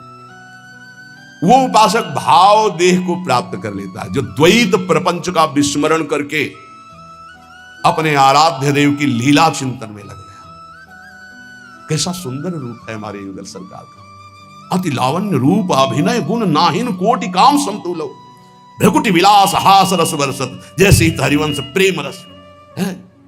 प्यारी जो विशाल नेत्र महाप्रेम समुद्र भरे, उन नेत्रों से जब प्रीतम की तरफ देख रही हो और मंद मुस्कुराकर भ्रकुटि संचालन होता, वो स्वरूप प्यारी जी का अभिनय निपुण लटक लट लोचन भ्रकुटि अनंग नचायो। कैसा स्वामिनी जो अभिनय करते हुए जिस समय भ्रकुटि संचालन करते हुए मंद मुस्कुराते, वो उस भ्रकुटि संचालन से करोड़ों कामदेव मानो मूर्छित हो गए, अधीन हो गए। ऐसा सौंदर्य जब उपासक देखेगा तो उसको इस मर्त लोक की कोई विषय चिंतन आएंगे नहीं। हमारा जो मार्ग मिला बहुत रसमय, चतुरासी जी प्रेम समुद्र है। आपसे प्रार्थना है, औषधि बड़ी गूढ़ है, अगर इसको पाते रहोगे तो रात से खुल जाएगा। चतुरासी जी का गायन देश शुद्ध विस्मरण करा देने की स्थिति में आपको खड़ा कर देगा। ध्यान दीजिएगा, सिद्ध साधन है देह विस्मृति विश्व विस्मृति का चतुरासी जी का गायन, चतुरासी जी का चिंतन, चतुरासी जी का श्रवण। अरे अपने की बात क्या, लालजू को विस्मरण करा देने की सामर्थ्य श्री प्रियाजू में है। लालजू को विस्मरण करा देने, लालजू अपने आप चिदानंद स्वरूप लालजू अपने आप को भूल जाते हैं। ऐसा प्रेम प्यारी जू का है। और अपने प्यारी जू की शरण में है, अपने को कोई भय इस बात का कि संसार का कोई राग हमें फंसा लेगा नहीं। बहुत बड़ी जगह जुड़ गए हैं। श्री स्वामिनी जू का बड़ा प्रताप है। श्रीपाद प्रबोधानंद जी महाराज कह रहे हैं, आप हमारी बात मान लो, निहाल हो जाओगे। यद कोट्यन समपि स्पृशेन्न निगमो यन्नो विदिर योगिनः। मैं जो आपसे बात कह रहा हूं वेद की सामर्थ्य नहीं है कि आपको बता सके, वो नेति नेति तो हरि के लिए ही कह रहा है। यहां वृंदावन कैसे पकड़ता है ये तो सुना था कि वृंदावन वास की तुम इच्छा करो वो तुम्हें फांस लेगा, पकड़ लेगा, ऐसे फांस से फांस लेगा कि तुम निकल ही नहीं सकते। तो लगता था क्या जादू है वृंदावन में, देखते हैं भाई। जब वृंदावन ने फांसा तो जीने लायक नहीं रहे। अब वृंदावन के बिना जी नहीं सकते। आपको कैसे होता है, ये नहीं कि किसी रोग आदि के कारण नहीं, वृंदावन के बिना, वृंदावन जीवन है, प्राण है। यद कोट्यन समपि स्पृशेन्न निगमो यन्नो विदर योगिना। जो श्रीपाद कह रहे, करोड़वें अंश की महिमा भी वेद ने वर्णन कर सकते। हमारी प्यारी जू की, लालजू की महिमा नेति नेति वर्णन करके, यद कोट्यन समपि स्पृशेन्न निगमो, निगम ने वेद, न निगमो यन्नो विदुर योगिनः। बड़े बड़े योगी भी जिस रहस्य को नहीं जानते। आगे की बात और दुर्लभ है। श्रीश ब्रह्म सुकार्जुन उद्धव मुखा पश्यन्ति यन्न क्वचित्, अन्यतो किं ब्रजवासिनाम अपि न यदृश्य कदा लोके। श्री वृंदावन रूपम अद्भुतमहं राधा पदैकाश्रया।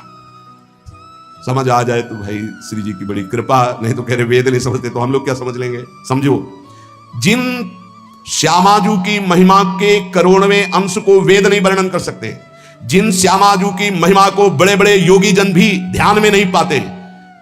आगे उधर श्रीश ब्रह्म शुका अर्जुन उद्धव मुखा पश्यन्ति अन्न क्वचित्। हमारी प्रिया जी जहां विराजमान है नवनिभृत निकुंज में, इन सब महापुरुषों ने अवतार लीला में दर्शन किए, अवतार लीला का गायन किया, अवतार लीलाओं को देखा कृपा से, लेकिन सेवा में सम्मिलित नहीं हुए। नवनिभृत निकुंज में विराजमान जो रूपबेली प्यारी बनी सुप्रीतम प्रेम तमाल, यहां सिर्फ सहचरियों का प्रवेश है। श्रीपाद प्रबोधानंद जी महाराज ने 3 वृंदावन का वर्णन किया प्रारंभ में। पहला गोष्ठ वृंदावन जिसमें सखाओं के सहित प्रभु नित्य लीला करते रहते हैं। दूसरा गोपी वृंदावन जिसमें रासोत्सव होता रहता है गोपी जनों के साथ, प्रिया लाल गोपी जन, जिनको राधा कृष्ण रूप में उच्चारण नाम किया गया। राधा कृष्ण और समस्त गोपी मंडल मंडिता और रास जिसमें भगवान शिव प्रवेश किए।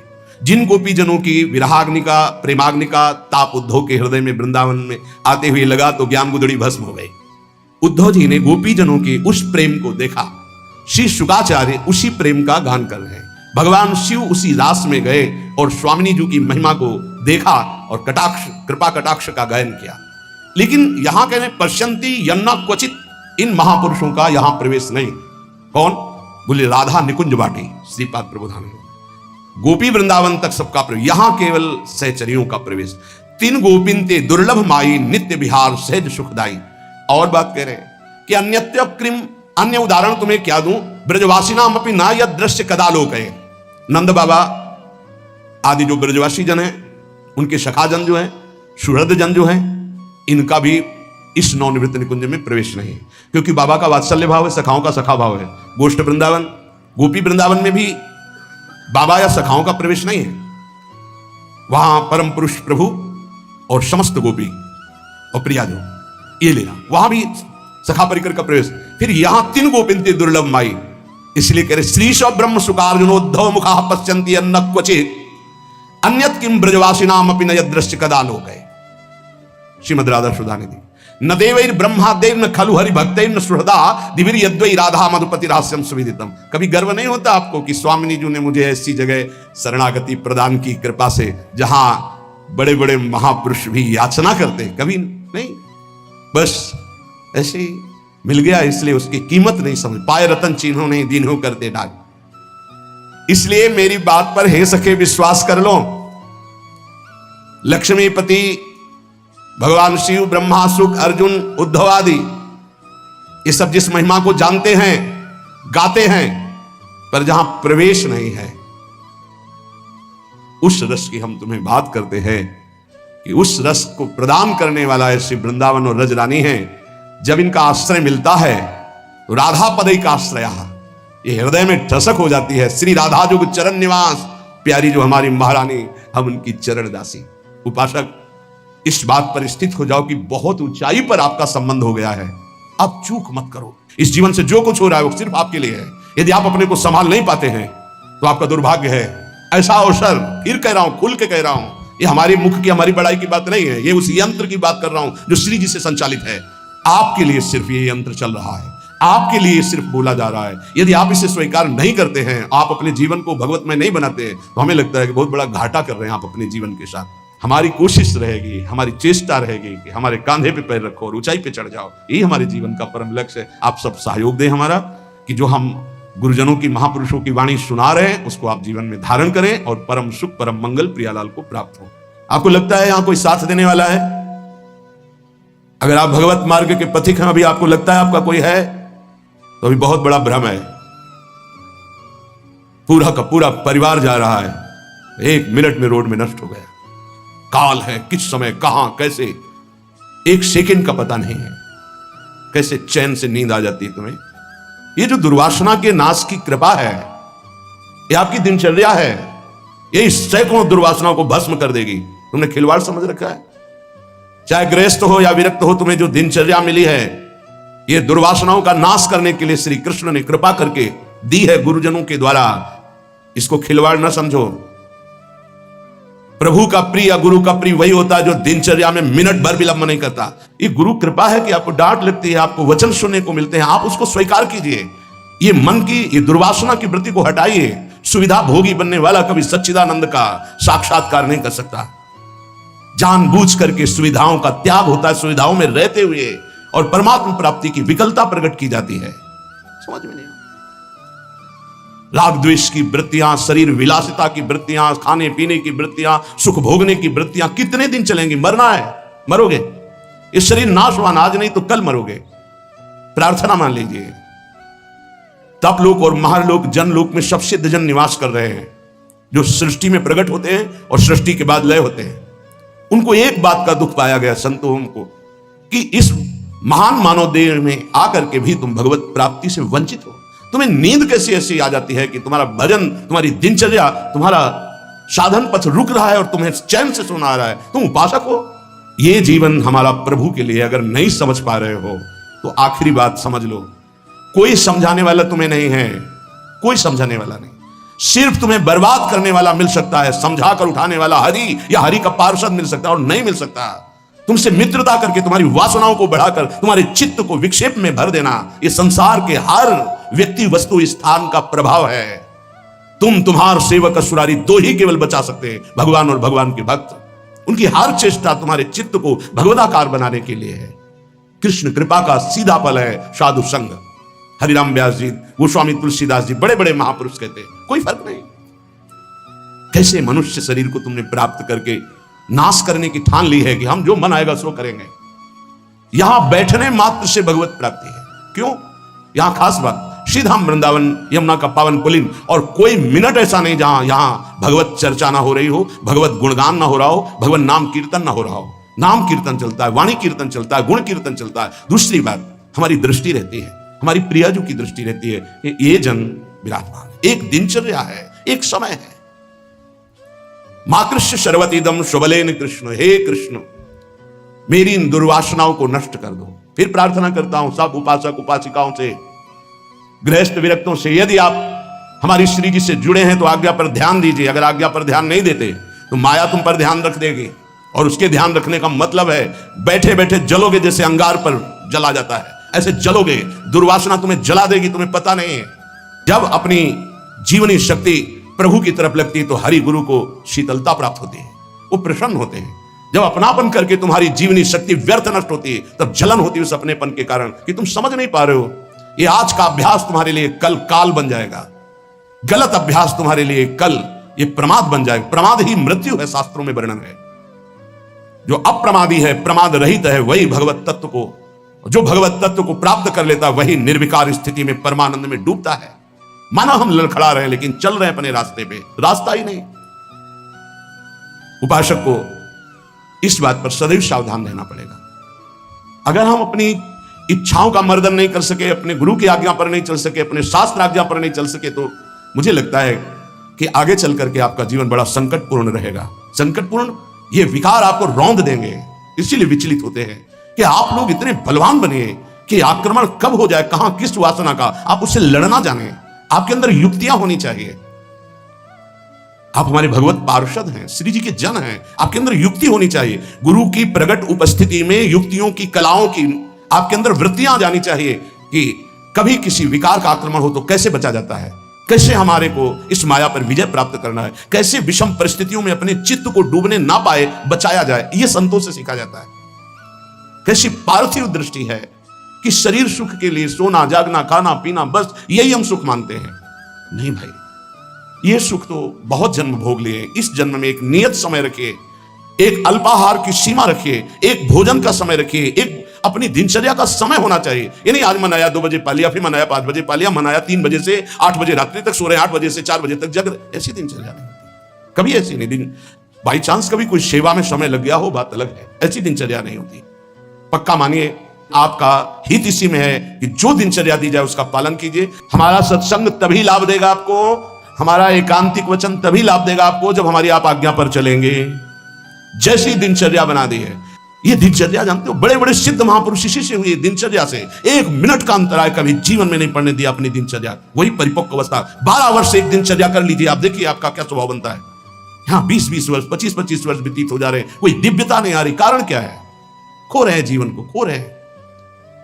बिल्कुल, कई बार हम चिल्ला चिल्ला कर कहते हैं कि आप समझिए, ये जो दिनचर्या है ये भगवान का स्वरूप है। जो गुरु प्रदत्त दिनचर्या है वही तुम्हें ब्रह्मबोध कराएगी, वही भगवत प्रेम कराएगी। नहीं, ये वासना बहुत बलवान है। पता नहीं चलता कि हम निर्वासनिक हो गए कि वासना युक्त है। एक योगी जी आए थे महान, वो अभी गए हैं तप के लिए, वो जहां बर्फ के भगवान का स्वरूप, हाँ अमरनाथ शायद ऐसे हो गए। वो बोल रहे थे कि क्या है कि इतनी साधना पर भी वासना, क्या ये प्रारब्ध है? प्रारब्ध से वासना भोग उपस्थित कर सकती, क्रिया नहीं। क्रिया उपासक स्वयं छूट दे करके करता है। कोई भी भोग सामग्री प्रारब्ध से, विश्व की भोग सामग्री आ सकती है पूर्व प्रारब्ध से, लेकिन उसका संयोग आपके अविवेक और विवेक के ऊपर टिका हुआ है। अविवेकी हो तो संयोग करोगे, विवेकी हो तो बचा लो, नहीं तो प्रारब्ध भोगते भोगते पशुता आ जाएगी, दैवी संपत्ति नहीं आएगी। प्रारब्ध का आना हो सकता है, लेकिन प्रारब्ध हमको उस भोग में लिप्त कर दे, ये अज्ञान हो सकता है। ये प्रारब्ध नहीं है कि आप मनमानी आचरण करते रहें, आप मनमानी। कितना दुलार किया जाएगा, कब तक दुलार किया जाएगा? भगवान इतना दुलार करके मानव देह दिए, कहते भगवान कहां है? कैसी विचित्र भगवान की माया है। गोस्वामी श्री तुलसीदास जी महाराज कहते हैं, तू तो पछितई है मन में जी हाथ। अभी समय है, समय है।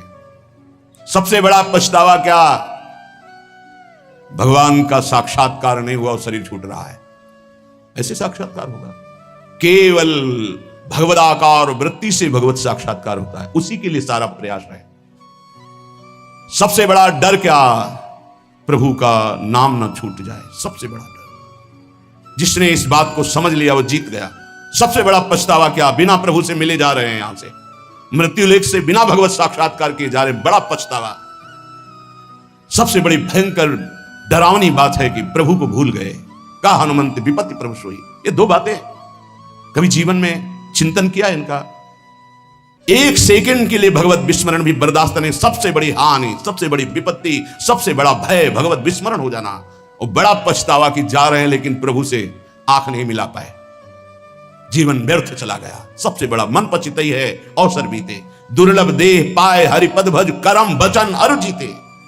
ए सुत बनितादि जान स्वार्थ रत ना करुणे सबीते, अंत ही तो ही तजेंगे पामर तू न तजय बहिते। जानते भी नहीं हो कि पुत्र कौन बनाए, पुत्री कौन बनाए, पत्नी कौन बनाए, पति कौन बनाए। ये बस 40 50 60 वर्ष का संयोग, इसके बाद कितना है 40 50 60 वर्ष। ब्रह्मलोक में एक सुई लेकर कमल के दल को छोड़ दो, यहां 1 वर्ष हो गया। अगर 60 बार वहां से छेद दिया तो पूरा जीवन चला गया। कितना समय है। ऐसे ब्रह्मा भी जिससे भयभीत रहते हो, काल चक्र भगवान का है। ऐसे भगवान की प्राप्ति नहीं की तो भटकते रहोगे अनंत योनियों में। तो तू पछितई है मन मींजी हाथ, ये प्रक्रिया होती है, पूरा जीवन व्यर्थ चला गया। भयो है सुगम तू को अमर अगम तन, समुझी धोकत खोवत अकाथ। तो तू पछितई है मन मींजी हाथ, सुख साधन हरि विमुख वृथा, जैसे श्रम फल घृत हित मथे पाथ। यह विचारी तजी कुपथ कुसंगति, चलि सुपंथ मिली भले साथ। तो तू पछितई है मन मींजी हाथ। ऐ मन, तू पछताएगा बाद में, हाथ मसलेगा, तेरे कुछ कब्जे में नहीं आएगा, हाथ में नहीं आएगा। तुझे देवताओं को लिए भी दुर्लभ मानव देह मिली। भयो है सुगम तो को अमर अगम तन, अमर कहते देवताओं को, देवताओं से भी श्रेष्ठ तेरे को मानव देह मिली। समुझ धोकत खोवत अकाथ, और ये मानव देह मिली थी भगवत प्राप्ति के लिए। क्या समझ करके तूने भगवत विमुख जीवन व्यतीत करने का निश्चय कर लिया? क्या तुझे मिलेगा? कौन सा कार्य तेरा बन जाएगा? रोज आयु क्षीण हो रही है, लोग जन्मदिन मना रहे हैं, आज बर्थडे, तुम्हें पता नहीं 365 दिन मिट्टी में मिल गए। अगली श्वास है कि नहीं है, कोई भरोसा नहीं। न नाम कीर्तन, न भजन, न भगवत चिंतन, और 1 वर्ष व्यतीत हो गए, न भगवत साक्षात्कार हुआ। तो हमें तो लगता है 1 वर्ष व्यतीत होने के बाद भगवान नाम कीर्तन करके, भगवत प्रार्थना करके रोना चाहिए कि नाथ 1 वर्ष गए, अगला वर्ष हमारा आपके दर्शन योग्य हो जाए, आपके चिंतन योग्य हो जाए। तू तनिक भी चिंता नहीं कर रहा, व्यर्थ क्यों अपने जीवन को बर्बाद कर रहा है? जहां नाम जप नहीं है, भगवत समर्पण कर्म नहीं है, आज्ञा का पालन नहीं है, तो खिलवाड़ आप अपने जीवन से स्वयं कर रहे हैं। सुख साधन ये बहुत बड़ा साप है। हमारी बात समझ में नहीं आएगी, लेकिन आपसे प्रार्थना करते हैं, जो साधक सुख सुविधा से भजन करना चाहता है वो भूल जाए कि वो भजन करेगा, भगवत प्राप्ति करेगा। दुख और असुविधा भगवत प्राप्ति के मार्ग पर ऊपर चढ़ाती है। सुख और सुविधाओं का भोक्ता कभी भजनानंदी नहीं हो सकता, कभी नहीं। हाँ, वृत्ति भगवदाकार हो गई, उसे सिंहासन में बैठा ला जाए, महलों में रखा जाए, कोई फर्क नहीं पड़ने वाला। महलों में रखो चाहे झोपड़ी में वास दो, एक स्थिति होती है। अगर भगवदाकार वृत्ति करनी है तो एक सीमा में अपने जीवन को बांध ले। इतना आहार, ऐसे शयन, ऐसे अपने जीवन को, विश्व में किसी भोगों की कमी नहीं है। जब तक भगवदाकार वृत्ति न हो तब तक सुख सुविधाओं को नहीं। भूम शयन वलकल वसन, जैसे शास्त्रों में वर्णन आता, तो चलो वलकल वसन की जगह कौपीनवंता खलु भाग्यवंता, मार्किन की कौपीन, मार्किन नीचे वसंग ढकने के लिए, आहार के लिए अल्पाहार, रात दिन भजन, भूमि शयन, जमीन में आसन लगा, चटाई बिछी। 50 साधक ऐसे हैं, उनके कमरे में जाओ तो कुछ है ही नहीं, एक चटाई बिछी हुई बस, एक अचल लंगोटी टंगी बस, वो भी तो साधक है। आहार जो श्री जी के द्वारा प्रदान हुआ आकाश वृत्ति से आता है। आकाश वृत्ति परम पवित्र निर्मल, जैसे आकाश का जल निर्मल होता है, ऐसे आकाश वृत्ति जो आ गया उसी से भरण पोषण हो रहा। याचना नहीं, संकेत नहीं, जो प्रारब्धवशात श्री जी की कृपा से आ गया उसको अपने उदर में डाला। राधा राधा राधा, हमारा लक्ष्य है मरना, जीवित मर जाए उलट आप में समा, यह है दिलगिरी। ये झांसे में मत पड़ो माया के, ये खा लो, ये पी लो, ये सो लो, ऐसा गद्दा, ऐसी कंबल, ऐसा स्वेटर, ये सुख सुविधाएं अभी नहीं, फिर बाद में जो प्यारो करे सोई मोई भावे। अभी जो आज्ञा है उसके अनुसार चलेंगे। क्या नहीं देने की चेष्टा की राका बाका जी को ठाकुर जी ने? नहीं चाहिए, आपका दिया हुआ भी नहीं चाहिए, आप चाहिए, सिर्फ आप चाहिए। चलो हमारी वैसी स्थिति नहीं है तो जितने से हमारे प्राणों का पोषण होता, शरीर निर्वाह होता, बस कहने सुख साधन हरि विमुख। दो भाव, यदि हरि से विमुख हो तो सुख साधन तुम्हें जलाएंगे, चिंता शोक भय प्रदान करेंगे। दूसरा भाव, ये सुख साधन तुम्हें हरि से विमुख कर देंगे। सुख साधन हरि विमुख, दो भाव हैं इसके। अगर हरि विमुख हो, सुख साधन है तो जलते रहोगे, चिंता भय शोक मृत्यु इससे बच नहीं पाओगे। और अगर सुख साधन के भोक्ता हो तो हरि विमुख हो जाओगे, भजन में रुचि नहीं रह जाएगी। ये जीवन जो मिला है सोने के लिए नहीं मिला है, प्रभु प्राप्ति के लिए मिला है। उचित नेता, उचित शयन। ये भेड़िए की तरह बच्चों को डराने वाले विकार होते हैं, भगवत मार्ग के पथिकों को नहीं। हाँ, हम स्वयं स्वीकार करते इसलिए घुटने टेक देते हैं। अगर स्वयं स्वीकार ना करे तो विश्व ब्रह्मांड में कोई विकार नहीं है कि तुम्हारे को गिरा सके। तुम्हारी पार्षद हो, प्रियाजू के शरणागत हो। जब तुम स्वयं ललचा कर ये खिलौना चाहिए तो मेरी प्रियाजू कृपाल खेल ले जा। जब उब जाना तू बताना मेरे से। नहीं भगवत पार्षद को कोई गिरा सके, सीम की चाप सके को तासु बड़ रखवार रमापति जासु। ऐसे खिलवाड़ समझते हो परमार्थ के पथिक हो करके। तुम्हें कोई गिरा सकता है, तुम गिरना चाहते हो इसलिए गिर सकते हो। अगर तुम गिरना ना चाहो तो कोई गिराने की सामर्थ्य नहीं रखता। साधन विषय सेवन जितना है, दोनों अलग अलग मार्ग है। विषय को साधन बना लो, साधन विषय ना बना लो, जीवन नष्ट हो जाएगा। नहीं समझ पा रहे, नहीं समझ पा रहे। गुरुजनों की रुचि देखी जाती है। क्या रुचि? मन मन की रुचि जानी नहीं विधि अनुसार। अनुमति तो सब ले रहे हैं, आज्ञा का पालन कौन कर रहे हैं? आज्ञा एक बार होती है, ऐसे चलो। फिर कृपाल होते हैं, अनुमति दे देते, चलो ऐसे चलो। क्या क्या तरीका क्या है? क्या आप अपने सुख सुविधा के द्वारा साधना के मार्ग पर चल सकते हो? खिलवाड़। आज्ञा पर जब चलना है तो परमार्थ का पथ प्रकाशित होना। इतना समझ लीजिए कि प्राण चाहे चले जाए, हम गुरु आज्ञा को उल्लंघन नहीं करेंगे। आप जीत गए। अगर आप ऐसा नहीं करेंगे तो आप परास्त हो जाएंगे। चाहे गृहस्थ मार्ग से परमार्थ में चले, चाहे विरक्त मार्ग से चले, दोनों के लिए वही भगवत प्राप्ति है, पर आज्ञा पालन। सुख साधन हरि विमुख। और हरि विमुख तो वृथा जैसे श्रम फल घृत हित मथे पाथ। पानी को चाहे जितना मथते रहो, कभी घी नहीं निकलने वाला। ऐसे ही सुख सुविधा में जो भजन करते हैं उसमें घी नहीं निकलने वाला, प्रेम रूपी पानी का मथना है।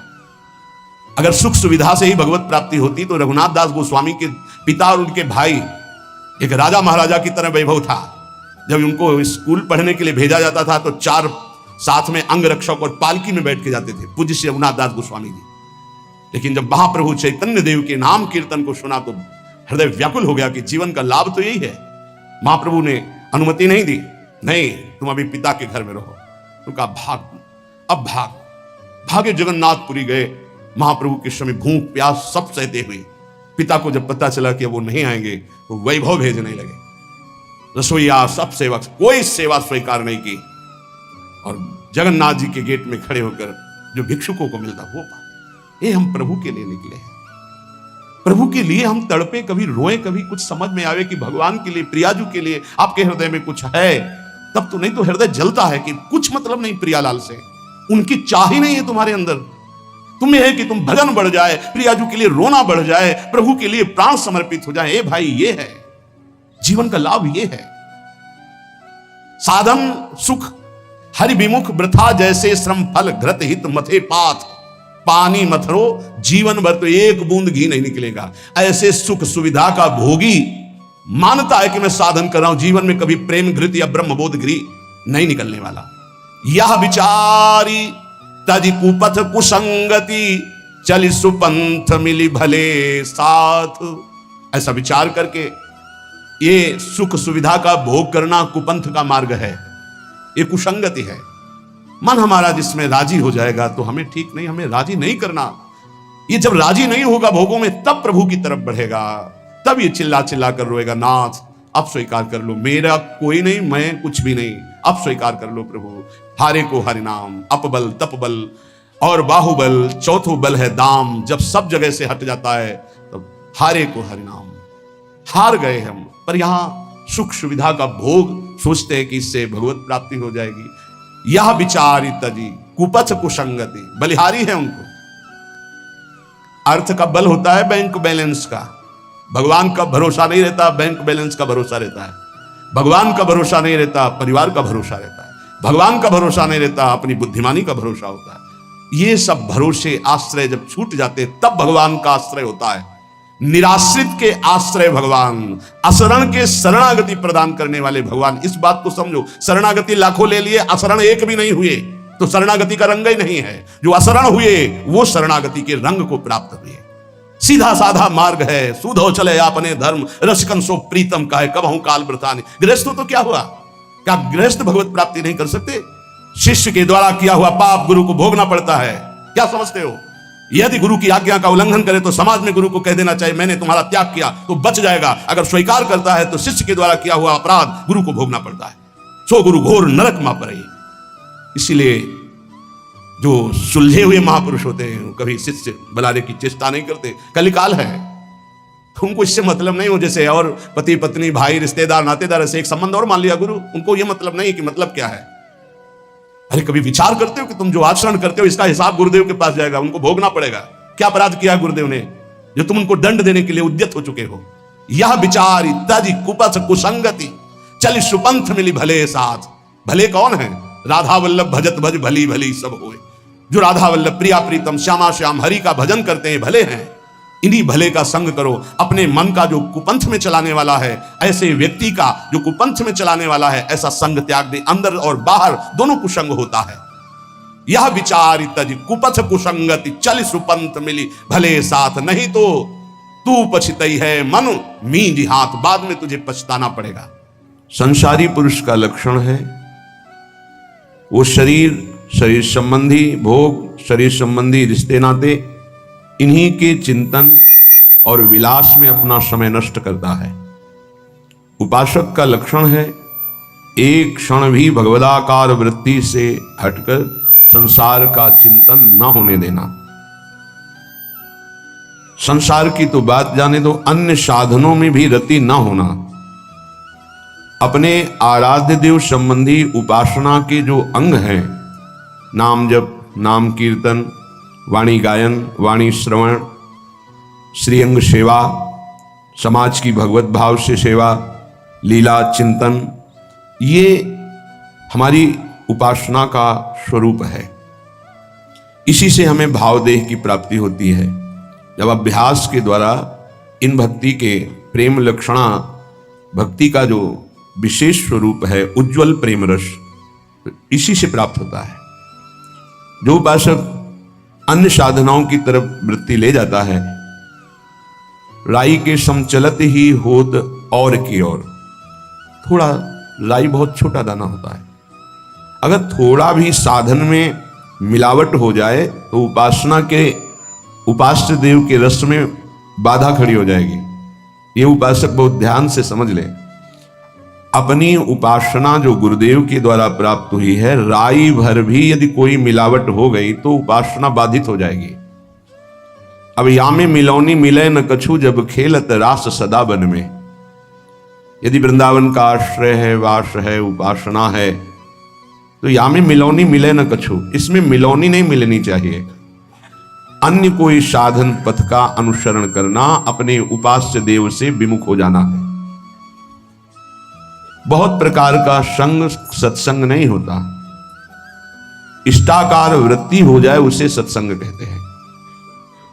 तो इष्ट मिले और मन मिले, मिले भजन रस रीति, तहां निशंक है मिलिए तासों की जय प्रीति। यदि इष्ट नहीं मिल रहा और मन का तात्पर्य है यदि वो चरित्रहीन है, मनमानी आचरण करता है, तो इष्ट गुरु से विमुख है। हमारा मन नहीं मिलना चाहिए, ऐसे जनों से नहीं मिलना चाहिए।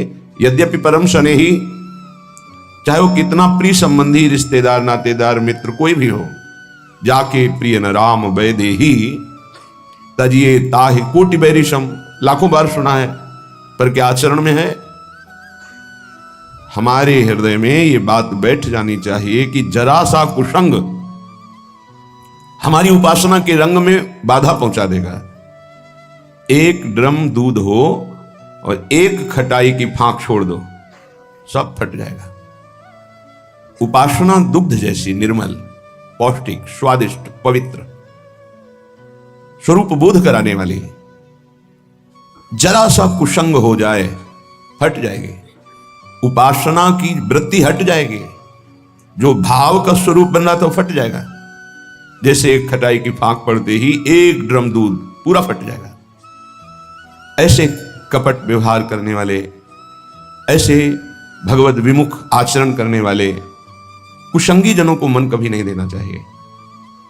अगर हम मन देंगे तो हमारा मन उपासना से हट जाएगा। साधना की बड़ी सूक्ष्म वृत्ति होती है, कभी कभी मन प्रभु में नहीं लगता तो उपासक को उबने की जरूरत नहीं है, धैर्य की जरूरत है उस समय कि उसका मन किसी विषय में विषयाकार ना होने लगे। किसी व्यक्ति के संग की लालसा हो जाए कि अब भजन में मन नहीं लगता, चलो उसके पास बैठते हैं, तो वो गुण दोष से युक्त अंतःकरण वाला गुण दोष का वर्णन करके हमारे हृदय में राग द्वेष की वृत्ति को पुष्ट करेगा। कोई रागात्मक बात करेगा या द्वेषात्मक बात करेगा। इसलिए गाहे न दूजी चाल। अगर हमारा भजन नहीं हो रहा तो हमको शांत गंभीर रहना है। कोई ऐसा कुसंग न हो जाए वृत्ति का, व्यक्ति का, कि ये भजन ना होने की वृत्ति लंबी खिंच जाए। अगर आप गंभीर रहे, धैर्यवान रहे तो भजन चल पड़ेगा। कभी थोड़ा भजन होता है, कभी बहुत भजन में मन लगता है, पर धैर्य नहीं छोड़ना चाहिए। दूसरी बात स्वीकार नहीं करनी चाहिए उपासक को। कोई ऐसा नहीं है जो हमारी वृत्ति को बदल सके। यदि नाम चल रहा है, अगर नाम भी नहीं चल रहा तो हमें धैर्यपूर्वक उस समय, भले सो जाए, एकांत हो जाए, उस समय काट लेना चाहिए। उस समय वृत्ति आई है। और चतुर उपासक तो जबरदस्ती वाणी गायन शुरू कर दिया, सत्संग शुरू कर दिया, जिससे हमारा चिंतन बदल जाए। पर कुसंग नहीं, मन नहीं लग रहा तो चलो अमुक व्यक्ति के पास बैठकर प्रपंच करते हैं, बातचीत करते हैं, वो राग द्वेष की वृत्ति भर देगा। बिल्कुल हटना चाहिए उपासक को। ये 8 लक्षण प्रकट होने लगते हैं जिसके ऊपर प्रभु की कृपा होती है।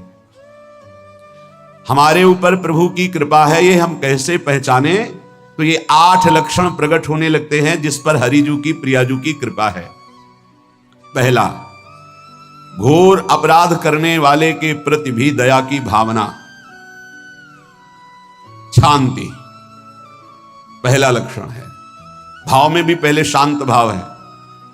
हमारे ऊपर श्री हरिजू की कृपा है, इसकी पहचान ये 8 लक्षण। पहला, शांति, अर्थात घोर अपराधी के प्रति भी गुस्सा ना आना, क्षमा करना, यह हरि की कृपा का लक्षण है। देख लो भाई, घोर अपराधी शब्द तो जाने दो, जरा सा प्रतिकूल हो जाए तो लाख समझाओ पर भ्रकुटी तनी रहती है। ईर्ष्या, द्वेष, मात्सर्य, द्रोह, ये उपासक के हृदय की विषय नहीं, ये तो गंदे विषयी पुरुषों के हृदय के लक्षण हैं। जहां ईर्ष्या है, मात्सर्य है, द्वेष है, द्रोह है, ये कुमति के लक्षण है, ये सुमति के लक्षण नहीं, ये हरि कृपा पात्र के लक्षण नहीं। आपसे जो अपराध कर रहा है, द्रोह कर रहा है, आपका क्षमा बल ये हरि प्रसाद से होता है। शांति, क्षमा बल, शांति, सह गया, क्या करूं, सहना ही पड़ेगा क्योंकि भगवत मार्ग में वो ऐसा नहीं होता। शांति, बुरा ही नहीं लगा, हरि कृपा पात्र को बुरा ही नहीं लगा। उमा संत के यही बड़ाई, मंद करत जो करे भलाई, ये सीधा शांति की व्याख्या है। अपने यहां मंगल गान में, करत जे अनुशहन निंदक तिनहु पे अनुग्रह कियो, यह है हरि कृपा, यह है आचार्य कृपा, गुरु कृपा। अपराधी पर भी क्षमा का भाव होना, भला ऐसा है, अपराधी पर भी क्षमा का भाव होना, ये हरि कृपा पात्र में ही होगा, अन्य में नहीं। तो अगर अपने हृदय में ऐसा लगे कि ऐसा नहीं है तो हरिजू से प्रार्थना करनी चाहिए कि कृपा करो, मेरे में सामर्थ्य आवे। दूसरा, अनुसूया, वो किसी भी के प्रति कभी भी कोई दोष दर्शन ही नहीं करेगा। दोष कथन, दोष श्रवण की तो बात जाने दो। अनुसूया, दूसरों के गुणों में दोष ढूंढना, ये नहीं होता। हरि कृपा पात्र में नहीं होता। ये सब भजन के नाश करने वाले, जैसे पहला अपराधी पर क्रोध कर देना, तो माया ने भेजा इसीलिए था कि तुम्हारे साथ व्यवहार ऐसा करे कि तुम क्रोध करो, क्रोध करोगे तुम्हारी ऊर्जा शक्ति नष्ट हो जाएगी, अध्यात्म में जो चलने की थी। और कहीं तुमने संकल्प कर लिया तो भजन शक्ति नष्ट हो जाएगी। तो अगर भजन बल है तो गया, जरूर उसको दंड मिलेगा, पक्का मिलेगा, 100% मिलेगा, लेकिन आप खाली हो गए। ना भजन करने की वृत्ति रहेगी और ना भजन रहेगा, दोनों बात। अनुसूया, किसी के सद्गुणों में दोष देखना, गुणों में दोष ढूंढना, यह हरि कृपा पात्र में नहीं होता। ये बहुत मंगलमयी बातें हैं जिससे हमारा भजन मार्ग पुष्ट होता है। तीसरा, वो बाहर से और भीतर से पवित्र रहता है हरि कृपा पात्र। शौचाचार का ज्ञान होना चाहिए, वस्त्र आपके पवित्र होने चाहिए, ये बाहरी जल रज आदि के द्वारा बाहरी पवित्रता, और निष्कपटता, निश्चलता, सत्य भाव, ये अंदर की पवित्रता है। अगर कपट है, छल है, असत्य है तो हृदय मलिन रहता है। भीतर और बाहर से पवित्र रहना, इसमें खास बात क्या है भीतर और बाहर से पवित्र रहने में? भीतर और बाहर से सदैव पवित्र कौन रह सकता है? तो बोले जो पुंडरीकाक्ष भगवान श्री हरि का, प्रियाजू का स्मरण करता रहता है वो शवाभ्यंतर शुचि, वो बाह्य और अभ्यंतर दोनों से पावन रहता है। तीसरी जो कृपा का लक्षण है, अर्थात वो सदैव भगवत चिंतन परायण, शौचाचार का पालन करने वाला, बाहर और भीतर से हरि कृपा पात्र पवित्र रहता है। लघु शंका में जल पात्र में रखा जाता है, जनेंद्रिय को पवित्र किया जाता है, फिर हाथ रज से धो के, फिर कुल्ला करके, आचमन करके, पैर धोकर, ऐसे पवित्र आचरण, ऐसे पशुवत व्यवहार ठीक नहीं। कुछ लोग ऐसी गलती करते हैं कि जिसमें शौच हुआ जाता है उसी में बैठकर लघु शंका करते, तो सारे वस्त्र, पूरा शरीर अपवित्र हो गया आपका। अब तो अटैच बाथरूम की व्यवस्था माया ने कर दी है। हमें लगता है कि शौचालय अलग होना चाहिए और स्नान गृह अलग होना चाहिए, थोड़ा ही चाहे भेद हो, अंतराय होना चाहिए पवित्रता के लिए। अब ये शौचालय है, यही स्नान करना है, यही लघु शंका करनी है, तो पवित्रता का निर्वाह नहीं हो पाता। यदि जिस उस जगह आप शौच करते हैं, जो बैठकर उसी पे बैठ के लघु शंका करते हैं, तो आपको पूरा वस्त्र सहित स्नान करना चाहिए पवित्रता के, तभी बुद्धि भ्रष्ट हो जाती है। आपको मंत्र का निरंतर चलना ये कठिन पड़ जाएगा। पवित्रता का निर्वाह करो। देह राग मिटने के बाद एक स्थिति आती है, अवधूत स्थिति, उसमें फिर शरीर की पवित्रता का कोई संबंध नहीं रह जाता। पर अभी तो संबंध है ना देह भाव से, तो बहुत हो से लघु शंका ऐसे करें कि आपके पैरों में, वस्त्रों में छिट्टी ना पड़े, पवित्र रहें। हर समय हमें पवित्र मंत्र जपना है, नाम जपना है, श्री की सेवा में रहना है। बहुत जल्दीबाजी खड़े खड़े लघु शंका की छिट्टी आप पढ़ रही, बस ऐसे चल दिए, वो पशुवत आचरण भगवत मार्ग में नहीं चल पाओगे। वो अंदर तुम्हारे व्याकुलता पैदा करता रहेगा, भोगों की, संसार की। शौचाचार का बहुत बड़ा फल है, शरीर राग छूट जाएगा। ये बात समझो, शरीर राग छूट जाएगा। शरीर संबंधी पवित्रता शरीर राग छुड़ा देती है, आंतरिक रहस्य है ये। चौथा, ऐसे कार्यों का अनुष्ठान न करें जिनमें हमारा भजन छूटता है, जिनमें सत्य छूटता है, जिनमें भगवत भाव छूटता है। जैसे आपके ऊपर कृपा हुई, आप भगवत मार्ग में चल रहे हैं, अब आप ऐसे संसारिक कार्यों का अनुष्ठान कर रहे हैं जिनमें आपकी चित्तवृत्ति बिल्कुल भगवत विमुख हो रही, तो जीवन का लाभ क्या होगा? लाभ तो है भगवत स्मरण सहित। इसी की मानो टीका है, छठदम शील बिरत बहु कर्मा, निरत निरंतर सज्जन धर्मा। शीलवान और ऐसे कर्मों से विरत जिनसे भगवत विस्मरण होता है, जो सज्जन पुरुषों के द्वारा धर्मानुष्ठान होते हुए उन्हीं का अनुष्ठान, ऐसे कर्मों में ना जाए जिससे भगवत विस्मरण होता है। जैसे कल एक ने प्रश्न किया कि मैं खाता तो नहीं, लेकिन मांस की दुकान में मांस बेचता हूं, होटल आदमी, क्या उचित है? ये उचित कैसे हो सकता है? तुम और भी तो व्यापार कर सकते हो। जरूरी है धर्म का पालन करने की इच्छा करते हो, धर्म आचरण करते हो, ऐसा नहीं। तो विरत बहुकर्मा, उन कर्मों से हमें विरत रहना है जो हमारे धर्म के विरुद्ध है, जो भजन के विरुद्ध है। हरि कृपा पात्र ऐसे कर्मों का अनुष्ठान कर ही नहीं सकता। और शारीरिक श्रम इतना जिससे हमारा भजन का तार ना टूटे। जब भजन का अभ्यास किया जाता है तो हर कार्य को सुचारू रूप से करते हुए एकाग्रता भजन में रखी जाती है। हम वो कार्य जल्दी से कर ही नहीं सकते जिसमें भजन छूट जाए और कार्य पूरा हो। नहीं, हम कार्य करेंगे, हमें छोड़ दीजिए, हम अपने चिंतन से युक्त होते बिल्कुल कार्य करेंगे। जैसे कई साधक हैं, उपासक हैं, बड़े अच्छे उपासक हैं, उनको आप कार्य दीजिए कि आप पानी गर्म कर दीजिए, पात्र बहुत सुंदर साफ होगा, पानी बहुत गर्म, लेकिन आप कह दीजिए कि 5 मिनट में गर्म करके ले, तो उनसे असंभव नहीं होगा, छोड़ दीजिए उनको। आप वो मतलब ऐसा कार्य करेंगे प्रशंसनीय, पर वो समय से, उनका एक सिद्धांत है, बहुत अच्छा लगता है। और अपने को पता है इससे जल्दीबाजी नहीं होनी। पात्र मार्जन करना है, छोड़ दीजिए, आप उसको टोकिएगा नहीं, आप जल्दी मान के, उससे नहीं होने वाला। वो तनिक भी दोष नहीं रहने देगा पात्रों में, पर समय दीजिए, आराम आराम शुरू कर, हमें अच्छा लगता है। भगवत चिंतन परायण उपासक की यही वृत्ति होती है। पोछा लगाना है बिल्कुल बढ़िया लगेगा, लेकिन आपको सर से घुमा दे वैसा नहीं होगा।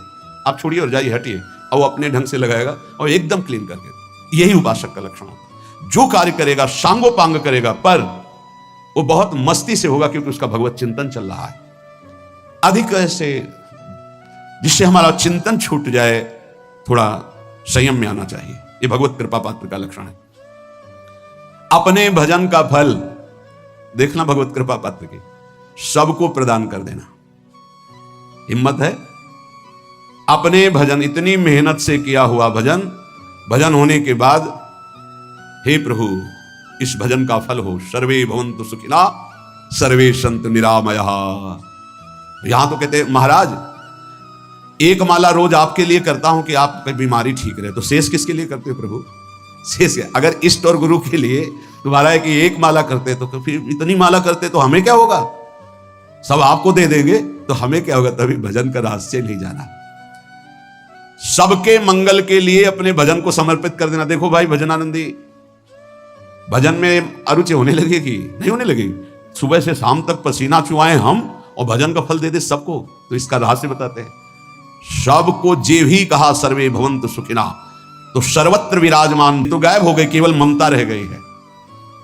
अपने शरीर से ममता, शरीर संबंधियों से ममता, विषय भोगों से ममता, यही जहर है। संबंध में ये ममता ही जहर है, विचारों में अहंकार जहर है, कर्मों में ये आसक्ति जहर है।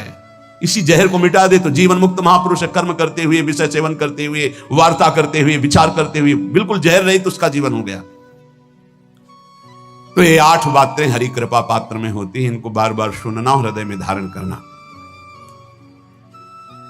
जो भक्त होता है, हरि कृपा पात्र होता है, उसमें ये 5 बातें कभी नहीं जागृत होती, स्फुरित ही नहीं होती। पहला किसी से ईर्ष्या, दूसरा किसी से घृणा, तीसरा किसी से भयभीत हो जाना, चौथा भजन सेवन नृत्य गायन आदि में लज्जा लगना, पांचवा किसी की निंदा करना। ये नहीं होती। अब जो आगे वर्णन कर रहे हैं उसमें महापुरुषों की पहचान है। सिद्ध महापुरुष 3 प्रकार के होते हैं। एक होते हैं आचार्य कोटि के, सात्विक विचार वाले, एक होते हैं भ्रष्ट आचरण वाले, एक होते हैं पिशाचाचरण वाले, और तीनों सिद्ध हैं। बहुत बड़े महापुरुष पूज्यपाद उड़िया बाबा जी हैं, वही रहस्य का प्रकाश कर सकते थे, अन्यथा बिना ब्रह्मबोध महापुरुष के ऐसा नहीं। तीनों सिद्ध हैं, तीनों भगवत प्राप्त है। सात्विक आचार वाले जो आचार्य कोटि के होते हैं, एक एक अक्षर शास्त्र मर्यादा के अनुसार चलने वाले, जैसा शास्त्र कहता है वैसा उनके आचरण में दिखाई देगा, और वो उससे सिद्ध भगवत प्राप्त महापुरुष हैं, पर उनके आचरण तस्मात् शास्त्रम प्रमाणम थे। दूसरे भ्रष्टाचार, ऐसों को पहचान पाना बहुत कठिन होगा। भेष मलिन, आचरण मलिन। जैसे आप में कोई पुराना हो तो शायद जान पाएगा, भगवान दास नाम के एक संत इसी चौराहे पे रहते थे। ये जो चौराहा है, कभी नंगे पड़े रहते थे, कभी वो पा रहे उनके साथ कुत्ता पा रहा है, कभी नाली का पानी पी रहे हैं, और भगवत प्राप्त महापुरुष थे। इसकी पहचान स्वयं की। कोई चाय रखने गया, उठा के ईंट मार दी, गाली दे दी, दौड़ पड़े, पकड़ पाए तो 10-5 घूंसे थप्पड़ मार दिए। ऐसा उनका व्यवहार था। भ्रष्टाचारण, हलवा कोई रख गया, खिचड़ी रख गया, कुत्ता खा रहा है, उसी के साथ वो खा रहे हैं। कभी गमछा लपेटे, कभी नंगे, सीधे प्रकृति का वार शरीर से सहते थे। बस चौराहे पे ही रहते थे। बहुत अगर गए तो ये राधा टीला है, बस इतना ही उनका था। राधा टीला से इधर, और इधर थोड़ा चढ़ाई जो है जहां पूज्य श्री चंद्रशेखर बाबा जी, गंदे जगह मलिन भाव से पड़े रहना, किंतु वृत्ति हर समय भगवदाकार रहना, भगवदाकार रहना। ये तीसरे पिशाचाचार, गाली गलौज करना, ईंट पत्थर से मारना, हर मलिन चेष्टा। बहुत कठिन है, बहुत कठिन है। ये सब देखने को मिला है भगवत कृपा से तीनों प्रकार के महापुरुषों का। वृंदावन में एक आगंतुक संत आए थे बाहर से, वो रात्रि में हर वृक्ष के नीचे खड़े रहते, पैर सूज गए थे, उनको कभी बैठे और लेटे नहीं देखा, खड़े रहते थे। ये 25 वर्ष के लगभग की बात है। उनको जब देखा तो देखते ही उनकी दृष्टि ऐसी थी ऊर्ध्व, लगा ये तो भगवत प्राप्त महापुरुष है। 45 वर्ष की अवस्था हो, बस खड़े रहते थे, चरण उनके फट गए थे ऊपर से, ऐसे खड़े खड़े। रात्रि में एक दिन हिम्मत की, बोलते नहीं थे वो, लार बह रही है ऐसे गंदे कपड़े, महाराज जी आप कृपा करें। उस समय मदन टेर में आप आइए, तो खड़े हो गए। तो आटे के 4 लड्डू हमें मिले हुए थे, तो आप कृपा करके पाइए। उनका आपका ये जो बाहरी परिवेश है और आपके जो बाहरी लीलाएं हैं, ये बाहरी लोग तो भले न समझ पाए, पर प्रभु मुझे ऐसा अनुभव होता है आप भगवत प्राप्त महापुरुष हैं। रो पड़े, कभी हमने उनको ऐसा नहीं देखा, रो पड़े। और उनका ये हमारे गुरुदेव की कृपा है। उनका कब से वृंदावन आ पाए, बोले कुछ दिन हुए। बोले वृंदावन की रच का प्रभाव कितना दिव्य है कि अब जाने का मन नहीं होता है। पर आप अब दोबारा हमसे मिलने की चेष्टा मत कीजिएगा, कभी दूर से देख लीजिएगा, पर आप कभी मिलिएगा नहीं। आप भक्त हैं इसलिए आपसे संभाषण कर लिया। ये तो आपने सुना, सुबह की लीला, ईंट चल रही थी उनपे, वो दिगंबर खड़े थे, ईंट मार रहे थे लोग, परिक्रमा वाले लोग उनको ईंट मार रहे थे, कई जगह उनके ईंट लगी। उनको लग रहा था पागल है, नहीं पहचाना जा सकता।